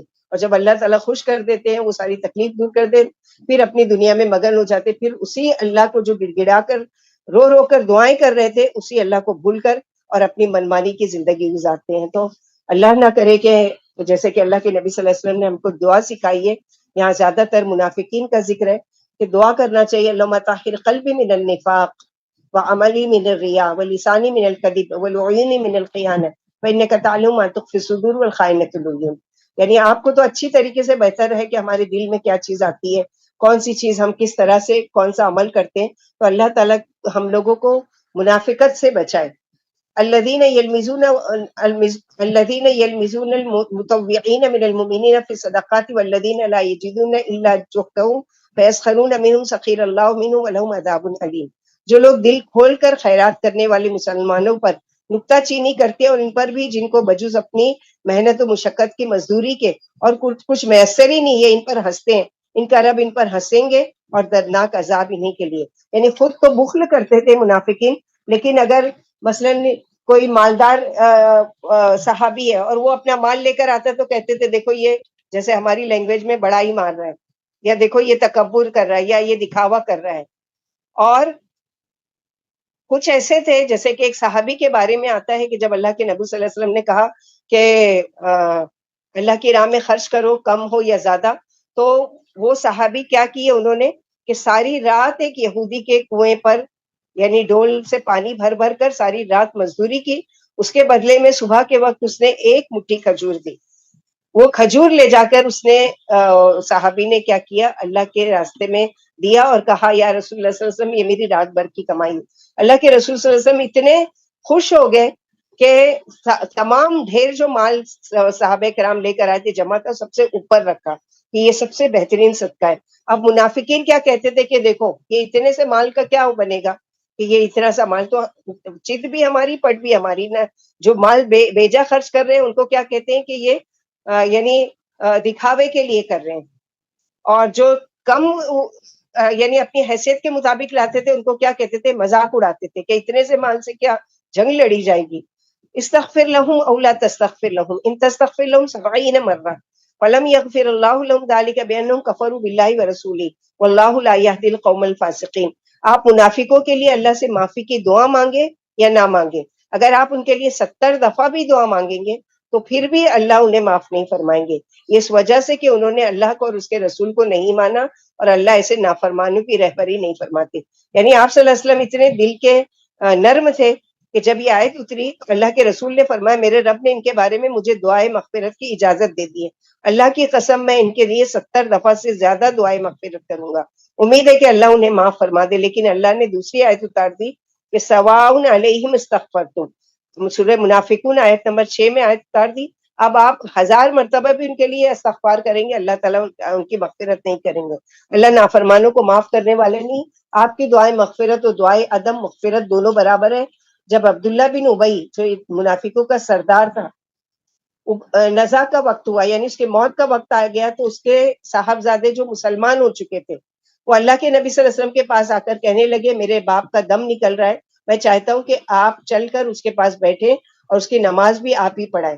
آپ نے پوچھا کہ تمہارا نام کیا ہے؟ کہنے لگے حباب بن عبداللہ۔ فرمایا حباب تو شیطان ہے، تمہارا نام عبداللہ بن عبداللہ ہے، یعنی حباب نام ہٹا دو، کیونکہ بہت سارے نام ایسے تھے جو جاہلیت کے زمانے میں رکھے گئے تھے، تو اللہ کے نبی صلی اللہ علیہ وسلم نے ان کے معنی کے حساب سے کیا کیا تھا، اس کو بدلوا دیا تھا۔ تو یہاں پر بھی ان کا کیا نام رکھا، کیونکہ عبداللہ بن ابی باپ بھی عبداللہ اور ان کا نام بھی عبداللہ، تو تم عبداللہ بن عبداللہ ہو۔ آخر کار آپ ان کے ساتھ تشریف لے گئے اور ان کے باپ کو اپنا وہ کرتا جو آپ کے پسینے سے نم تھا پہنا دیا اور اس کے جنازے کی نماز بھی پڑھائی۔ آپ سے کہا بھی گیا کہ آپ اس منافق کے جنازے کی نماز پڑھاتے ہیں، مگر آپ نے یہ آیت پڑھ کر جواب دیا کہ میں ان کے لیے 2 دفعہ 70 بار دعائے مغفرت مانگوں گا جب تک کہ اللہ تعالیٰ مجھے منع نہیں کر دیتے، اور جب اللہ تعالیٰ نے قطعی منع کر دیا تو پھر آپ صلی اللہ علیہ وسلم نے ان کے لیے کوئی دعائے مغفرت نہیں کی۔ فریح المخلفون بمقدیم خلاف رسول اللہ وکرہوا ان یجاہدوا باموالہم وانفسہم فی سبیل اللہ وقالوا لا تنفروا فی الحر قل نار جہنم اشد حرا لو كانوا یفقہون فلیضحکوا قلیلا ولیبکوا کثیرا جزاء بما كانوا یکسبون۔ جہاد میں حصہ نہ لینے والے اللہ کے رسول کے خلاف اپنے بیٹھنے پر مگن ہیں اور جانی اور مالی قربانیاں اللہ کی راہ میں پسند نہیں کرتے۔ انہوں نے تو یہ کہہ دیا کہ گرمی میں باہر قدم نہ رکھو، آپ فرما دیجئے کہ جہنم کی آگ اس سے کہیں زیادہ گرم ہے۔ کاش ان میں سمجھ ہوتی، لہٰذا انہیں ہنسنا نہیں چاہیے اور اپنی کمائی کے بدلے میں بہت زیادہ رونا چاہیے۔ یعنی جہنم کی آگ کو تم لوگوں نے معمولی سمجھا ہے، جبکہ اللہ کے رسول صلی اللہ علیہ وسلم نے فرمایا یہ جو آگ تم جلاتے ہو یہ جہنم کی آگ کا 70واں حصہ ہے۔ صحابہ نے کہا اللہ کے رسول جلانے کے لیے تو یہی کافی ہے، یعنی یہی آگ اگر لگ جائے تو پورا آدمی جل جاتا ہے، تو یہی کافی ہے۔ فرمایا جہنم کی آگ اس آگ سے 69 حصے زیادہ ہے، تمہاری یہ آگ جہنم کی آگ کا 70واں حصہ ہے، پھر بھی دریا میں 2 دفعہ ڈبو کر بجھائی گئی ہے، تب تمہارے استعمال کے قابل ہے۔ اگر وہ 1% بھی وہ اس اصل جہنم کی شکل میں آ جاتی تو کیا ہوتا کہ پوری زمین کو جلا کر راکھ کر دیتی۔ تو یہاں پر اسی کا بتایا گیا کہ جو منافقین تھے وہ کیا کہتے تھے کہ ہم اس لیے نکل رہے ہیں کہ بہت گرمی سخت ہے اور گرمی کے دنوں میں ہم نکلیں گے جھلس جائیں گے اور ہم بیمار پڑ جائیں گے، یہ تو یاد رکھو اس گرمی کے بدلے وہ آگ جو جس کے بدلے میں تم انکار کر رہے ہو وہ آگ کئی گنا 69% زیادہ یعنی جلانے کے قابل ہے، اور پھر اس میں تم جھونکے جاؤ گے اور اس میں ڈالے جاؤ گے۔ اللہم احفظنا منہ اللہم اعتق رقابنا من النار۔ رمضان کے دنوں میں افطار کے وقت کثرت سے یہ، کیونکہ افطار کا وقت ایسا ہے کہ روزانہ اللہ سبحانہ وتعالیٰ کئی گردنوں کو، بہت ساری گردنوں کو جہنم کی آگ سے آزاد کرتے ہیں، تو دعا کریں اس وقت خاص وقت بیٹھ کے اللہم اعتق رقابنا من النار، کیونکہ اگر آگ سے بچا لیے گئے تو یہی اصل کامیابی ہے، تو پھر اس کے بعد کیا ہے؟ جنت میں داخلہ۔ فَإِن رَجَعَكَ اللَّهُ إِلَىٰ طَائِفَةٍ مِّنْهُمْ فَاسْتَأْذَنُوكَ لِلْخُرُوجِ فَقُل لَّن تَخْرُجُوا مَعِيَ أَبَدًا وَلَن تُقَاتِلُوا مَعِيَ عَدُوًّا إِنَّكُمْ رَضِيتُم بِالْقُعُودِ أَوَّلَ مَرَّةٍ فَاقْعُدُوا مَعَ الْخَالِفِينَ۔ پھر اگر اللہ آپ کو ان کی کسی جماعت کی طرف واپس لوٹائے، پھر یہ آپ سے نکلنے کی اجازت مانگے، تو آپ جواب دیں کہ تم میرے ساتھ کسی صورت سے بھی نہیں چل سکتے اور نہ میرے ساتھ دشمن سے جنگ کر سکتے۔ پہلی بار تم نے گھر میں بیٹھنا پسند کیا تھا، تم لڑائی میں شریک نہیں ہو سکتے، واپس جاؤ اور گھر بیٹھے لوگوں کے ساتھ بیٹھو۔ اللہ اپنے رسول کو حکم فرما رہے اگر ہم آپ کو اس جنگ سے واپس لے آئیں گے اور آپ ان کی کسی جماعت کے پاس تشریف لائیں اور یہ آپ سے کسی جنگ میں شریک ہونے کی درخواست کریں تو انہیں سزا کے طور پر اب ان کو کسی بھی جنگ میں موقع نہیں دینا کہ یہ شامل ہو اور یہ یعنی اس میں شریک ہو کر مال غنیمت پائیں، یا پھر یہ ہے کہ یعنی ثواب ان کو ملے. ولا تصلی علی احد منهم مات ابدا ولا تقم علی قبره انهم كفروا بالله ورسوله وماتوا وهم فاسقون. آپ کسی منافق کے جنازے کی نماز کبھی بھی مت پڑھیں. آپ نے جب پڑھ لی تو اللہ تعالیٰ ان کو اللہ کے نبی صلی اللہ علیہ وسلم کو منع کر رہے ہیں سختی سے. اور نہ کسی کی قبر پر جا کر کھڑے ہوں. انہوں نے اللہ کو اور اس کے رسول کو نہیں مانا اور نافرمانی کی حالت میں مر گئے. یہ آیت عبداللہ بن ابی کے بارے میں اتری. جب عبداللہ فوت ہو گیا تو اس کا بیٹا عبداللہ بن عبداللہ اللہ کے رسول کے پاس آئے اور جیسے کہ ہم لوگوں نے پڑھا اور استغفار بھی کی, نماز جنازہ بھی پڑھی. پھر یہاں پر سختی سے اللہ کے رسول کو منع کر دیا. اب آج کے بعد کوئی منافق اگر مر جاتا ہے تو نہ اس کے لیے توبہ استغفار کی دعا کریں گے, نہ نماز جنازہ پڑھیں گے, نہ اس کے جنازے میں شریک ہوں گے. ولا تعجبک اموالهم واولادهم انما يريد الله ان يعذبهم بها في الدنيا وتزهق انفسهم وهم كافرون. آپ کو ان کے مال و اولاد حیرت میں نہ ڈالیں. اللہ ان سے دنیا میں انہیں سزا دینا چاہتے ہیں اور یہ چاہتے ہیں کہ کفر کی حالت ہی میں ان کی جانیں نکلیں. وَإِذَا أُنزِلَتْ سُورَةٌ أَنْ آمِنُوا بِاللَّهِ وَجَاهِدُوا مَعَ رَسُولِهِ اسْتَأْذَنَكَ أُولُو الطَّوْلِ مِنْهُمْ وَقَالُوا ذَرْنَا نَكُن مَعَ الْقَاعِدِينَ رضوا بِأَنْ يَكُونُوا مَعَ الْخَوَالِفِ وَطُبِعَ عَلَى قُلُوبِهِمْ فَهُمْ لَا يَفْقَهُونَ. اور جب کوئی صورت اللہ پر ایمان لانے کے لیے اور اس کے رسول کے ساتھ جہاد کرنے کے سلسلے میں اتاری جاتی ہے تو ان میں سے مالدار آپ سے اجازت لے لیتے ہیں اور کہتے ہیں کہ ہمیں چھوڑ دیجئے کہ ہم بیٹھے رہنے والوں کے ساتھ رہیں. یہ تو عورتوں کے ساتھ رہنے پر راضی ہو گئے اور ان کے دلوں پر مہر لگ چکی ہے, لہٰذا اب یہ کچھ بھی نہیں کر سکتے. یعنی ان کو تانا دیا جا رہا ہے اس طرح سے کہ عورتیں جنگ میں نہیں جاتی ہیں اور وہ گھروں میں بیٹھی رہتی ہیں, لہٰذا تم بھی عورتوں کی طرح ہو کہ تم بھی بیٹھو ان کے ساتھ. جیسے ہمارے وہاں ہوتے ہیں نا کہ چوڑیاں پہن لو, ایسا کوئی مکالمہ کہا جاتا ہے.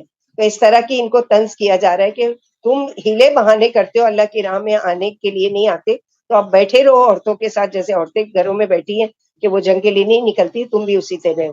لیکن رسول والذین آمنوا معه جاهدوا باموالهم وانفسهم واولئک لهم الخیرات واولئک هم المفلحون.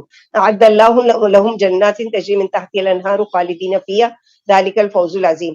لیکن رسول اور ان کے ساتھ مسلمان اپنی جانوں اور مالوں سے جہاد کر رہے ہیں, انہیں کے لیے بھلائیاں اور یہی مراد پانے والے ہیں. اللہ نے انہیں کے لیے وہ بہشتی باغات تیار کر رکھے جن کے نیچے نہریں جاری ہیں, جہاں ہمیشہ ہمیشہ رہیں گے. یہ بڑی بھاری کامیابی ہے. وجاء المعذرون من الاعراب ليؤذن لهم وقعد الذين كذبوا الله ورسوله سيصيب الذين كفروا منهم عذاب اليم. دیہاتیوں میں سے عذر کرنے والے دیہاتی آئے تاکہ انہیں بھی اجازت دے دی جائے اور وہ بیٹھے رہیں جنہوں نے اللہ سے اور اس کے رسول سے جھوٹ بولا. جلدی ان میں کافروں کو دکھ بھری سزا مل کر رہے گی. ليس على الضعفاء ولا على المرضى ولا على الذين لا يجدون ما ينفقون حرج إذا نصحوا لله ورسوله ما على المحسنين من سبيل والله غفور رحيم. ولا على الذين إذا ما أتوك لتحملهم قلت لا أجد ما أحملكم عليه تولوا وأعينهم تفيض من الدم حزنا ألا يجدوا ما ينفقون إنما السبيل على الذين يستأذنونك وهم أغنياء رضوا بأن يكونوا مع الخوالف وتبع الله على قلوبهم فهم لا يؤمنون. اب کچھ ایسے صحابہ کرام ہیں کہ جو یعنی عذر ہے ان کا, تو ان کو اجازت دی جا رہی ہے کہ وہ بیٹھے تو کوئی حرج نہیں. یا کچھ ایسے ہیں کہ مال نہیں ہے لیکن آ کر کہتے کہ یا رسول اللہ ہم کو لے کر چلیے. کمزوروں کے لیے, بیماروں کے لیے اور جن کے پاس خرچ کرنے کو کچھ نہ ہو ان کے لیے کوئی حرج نہیں اگر یہ جہاد میں شریک نہ ہو, بشرط یہ کہ اللہ اور اس کے رسول کے خیر خواہ بن کر رہیں. ایسے مخلصوں پر الزام کی کوئی صورت ہی نہیں ہے اور اللہ بڑے معاف کرنے والے اور مہربان ہیں. اور ان کے لیے بھی کوئی حرج نہیں ہے جو آپ کے پاس آ کر سواری طلب کرتے ہیں اور آپ انہیں سواری فراہم نہیں کر سکتے. یعنی اتنا مال نہیں ہے کہ آپ ان کو سواری دیں کیا چلیں جہاد کے لیے.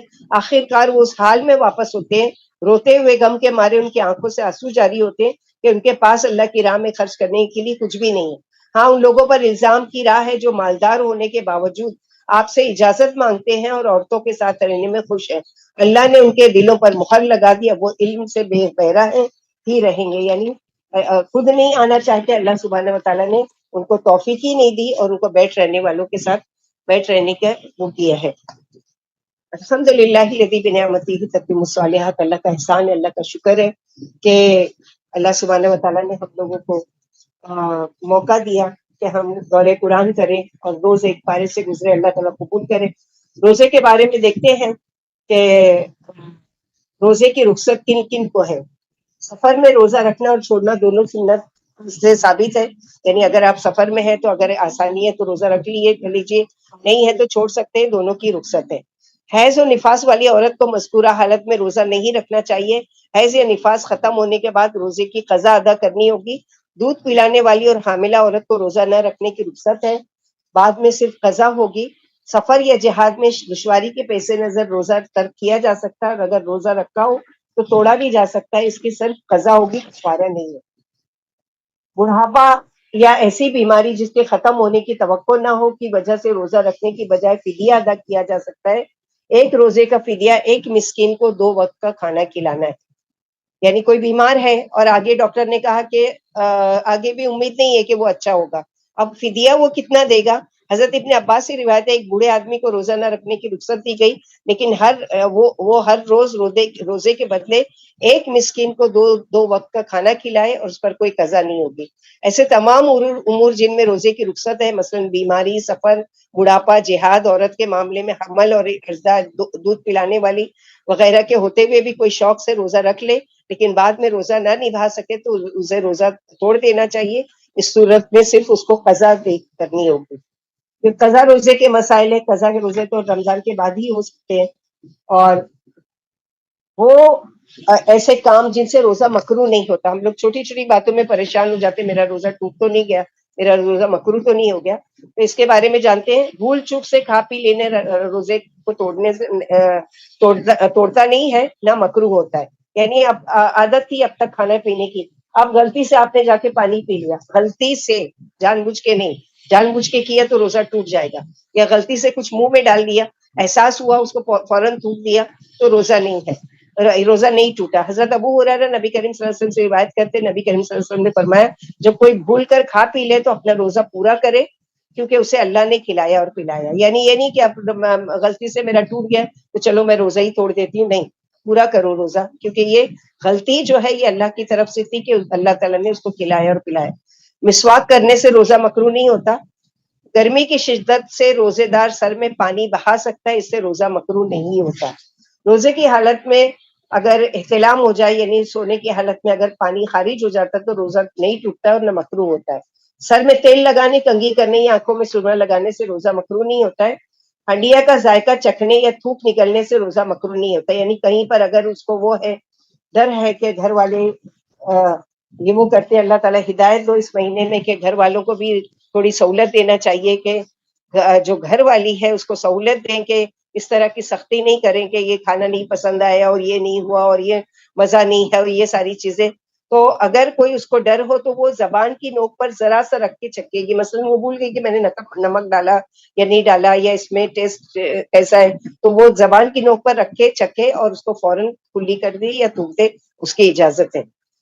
اسی طرح تھوک اگر نکلتے تو اس کے لیے بھی سمجھتے کہ کیا روزہ مکروہ ہوگا، نہیں، روزہ مکروہ نہیں ہوگا. اگر کسی پر غسل فرض ہو گیا لیکن دیر سے اٹھا تو وہ سحری کھا کر غسل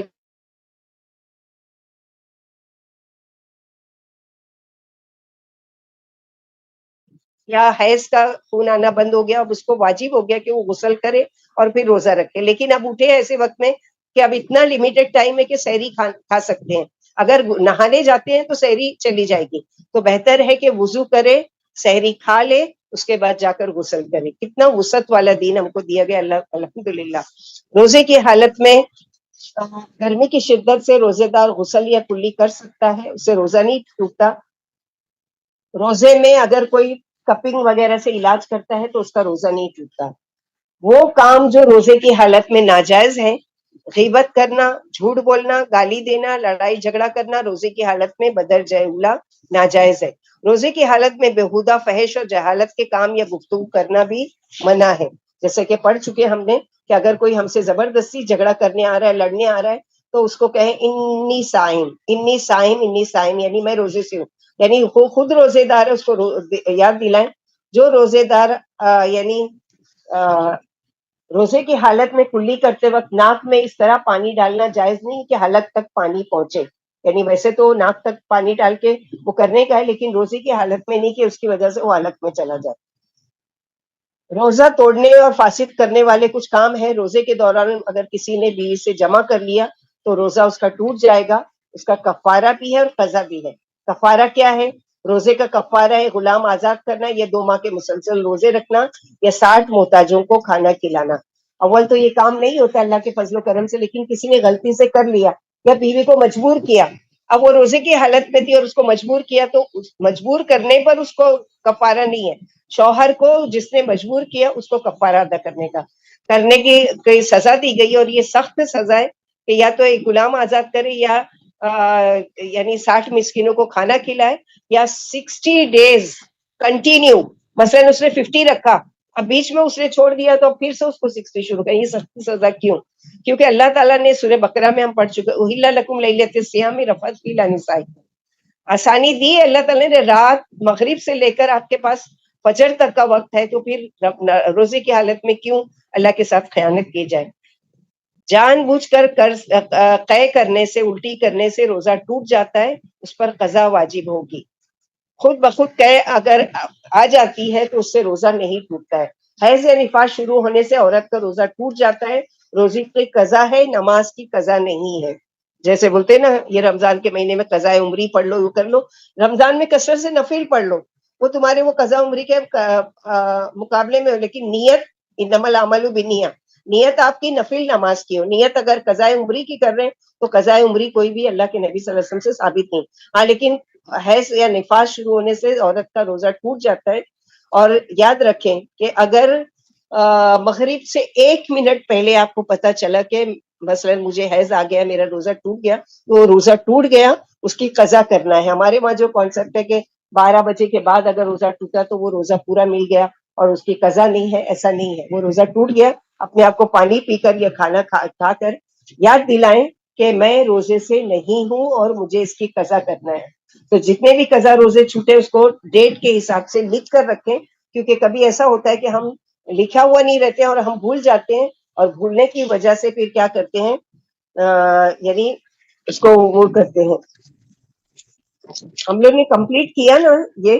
ہاں الحمدللہ، الحمدللہ بنعمتی تتم الصالحات۔ اللہ سبحانہ وتعالیٰ سے دعا ہے کہ اللہ تعالیٰ ہم کو کہنے سننے سے زیادہ عمل کی توفیق عطا فرمائے، ہمارے روزوں کو بھی آسان کریں، ہماری نمازوں کو بھی، ہماری قرآن پڑھنے پڑھانے کو بھی، ہمارے صدقات کو بھی قبول کریں، ہمیں پوری پوری زکوٰۃ ادا کرنے کی توفیق عطا فرمائے۔ ہم میں سے جو بیمار ہیں اور خواہش رکھتے ہیں کہ روزہ رکھنے کی، اللہ تعالیٰ نے ان کو رخصت دی ہے، چھوٹ دی ہے، ان کی نیت پر اللہ سبحانہ وتعالیٰ ان کو پورا پورا اجر و ثواب عطا فرمائے۔ وہ ضرور فدیہ دے کر اپنے اس فرائض سے سبکدوشی کر سکتے ہیں، یا پھر یہ ہے کہ جو بیمار ہیں یا پھر جو بڑھاپے کی عمر کو ہیں، ان کے گھر والوں کی ذمہ داری ہے، یعنی اتنے بوڑھے ہیں کہ وہ ان کو پتہ بھی نہیں ہے کہ فدیہ کیا ہوتا ہے، تو ان کے گھر والے بچے ہیں یا جو بھی ہیں، ان کو ان کی ذمہ داری ہے کہ ان کی طرف سے فدیہ دیں، روزانہ 1 مسکین کا 2 وقت کا کھانا۔ اور بعض علماء نے کہا کہ اب روزانہ مسکین نہیں ملتے ہیں، یا پھر یہ ہے کہ کہاں ڈھونڈیں گے کہ 2 وقت پہنچائیں گے، تو بہتر تو یہی ہے کہ روزانہ کسی مسکین کو فکس کر دیں کہ آ کے ہمارے سے سحری کا اور افطاری کا کھانا لے جاؤ۔ لیکن اگر نہیں ہے تو پورے مہینے کا 30 دن کا جو کھانا خود کھاتے ہیں اس کی روزانہ کی 2 وقت کی قیمت نکال کے پھر کیا کہ پورے مہینے کا اس کو فدیے کے طور پر اناج پہنچانا ہے۔ کھانے کی وہ دی گئی ہے، پیسہ دینے کی نہیں دی گئی ہے، کھانے کی وہ ہے، کیونکہ کھانا کھلانا ہے، اور کھانا کھلانا اناج کی شکل میں بھی ہو سکتا ہے۔ واللہ اعلم بالصواب، اور زیادہ تحقیق کرنا ہے تو کسی علماء سے پوچھ لیجیے اس بارے میں کہ کس طرح سے فدیہ دیں۔ کسی کو کوئی سوال پوچھنا ہے؟ 2 منٹ ہے ہمارے پاس۔ ربنا تقبل منا انك انت السميع العليم وتب علينا انك انت التواب الرحيم۔ سبحان ربك رب العزة عما يصفون وسلام على المرسلين والحمد لله رب العالمين۔ سبحانك اللهم وبحمدك اشهد ان لا اله الا انت استغفرك واتوب اليك۔ السلام علیکم ورحمۃ اللہ وبرکاتہ۔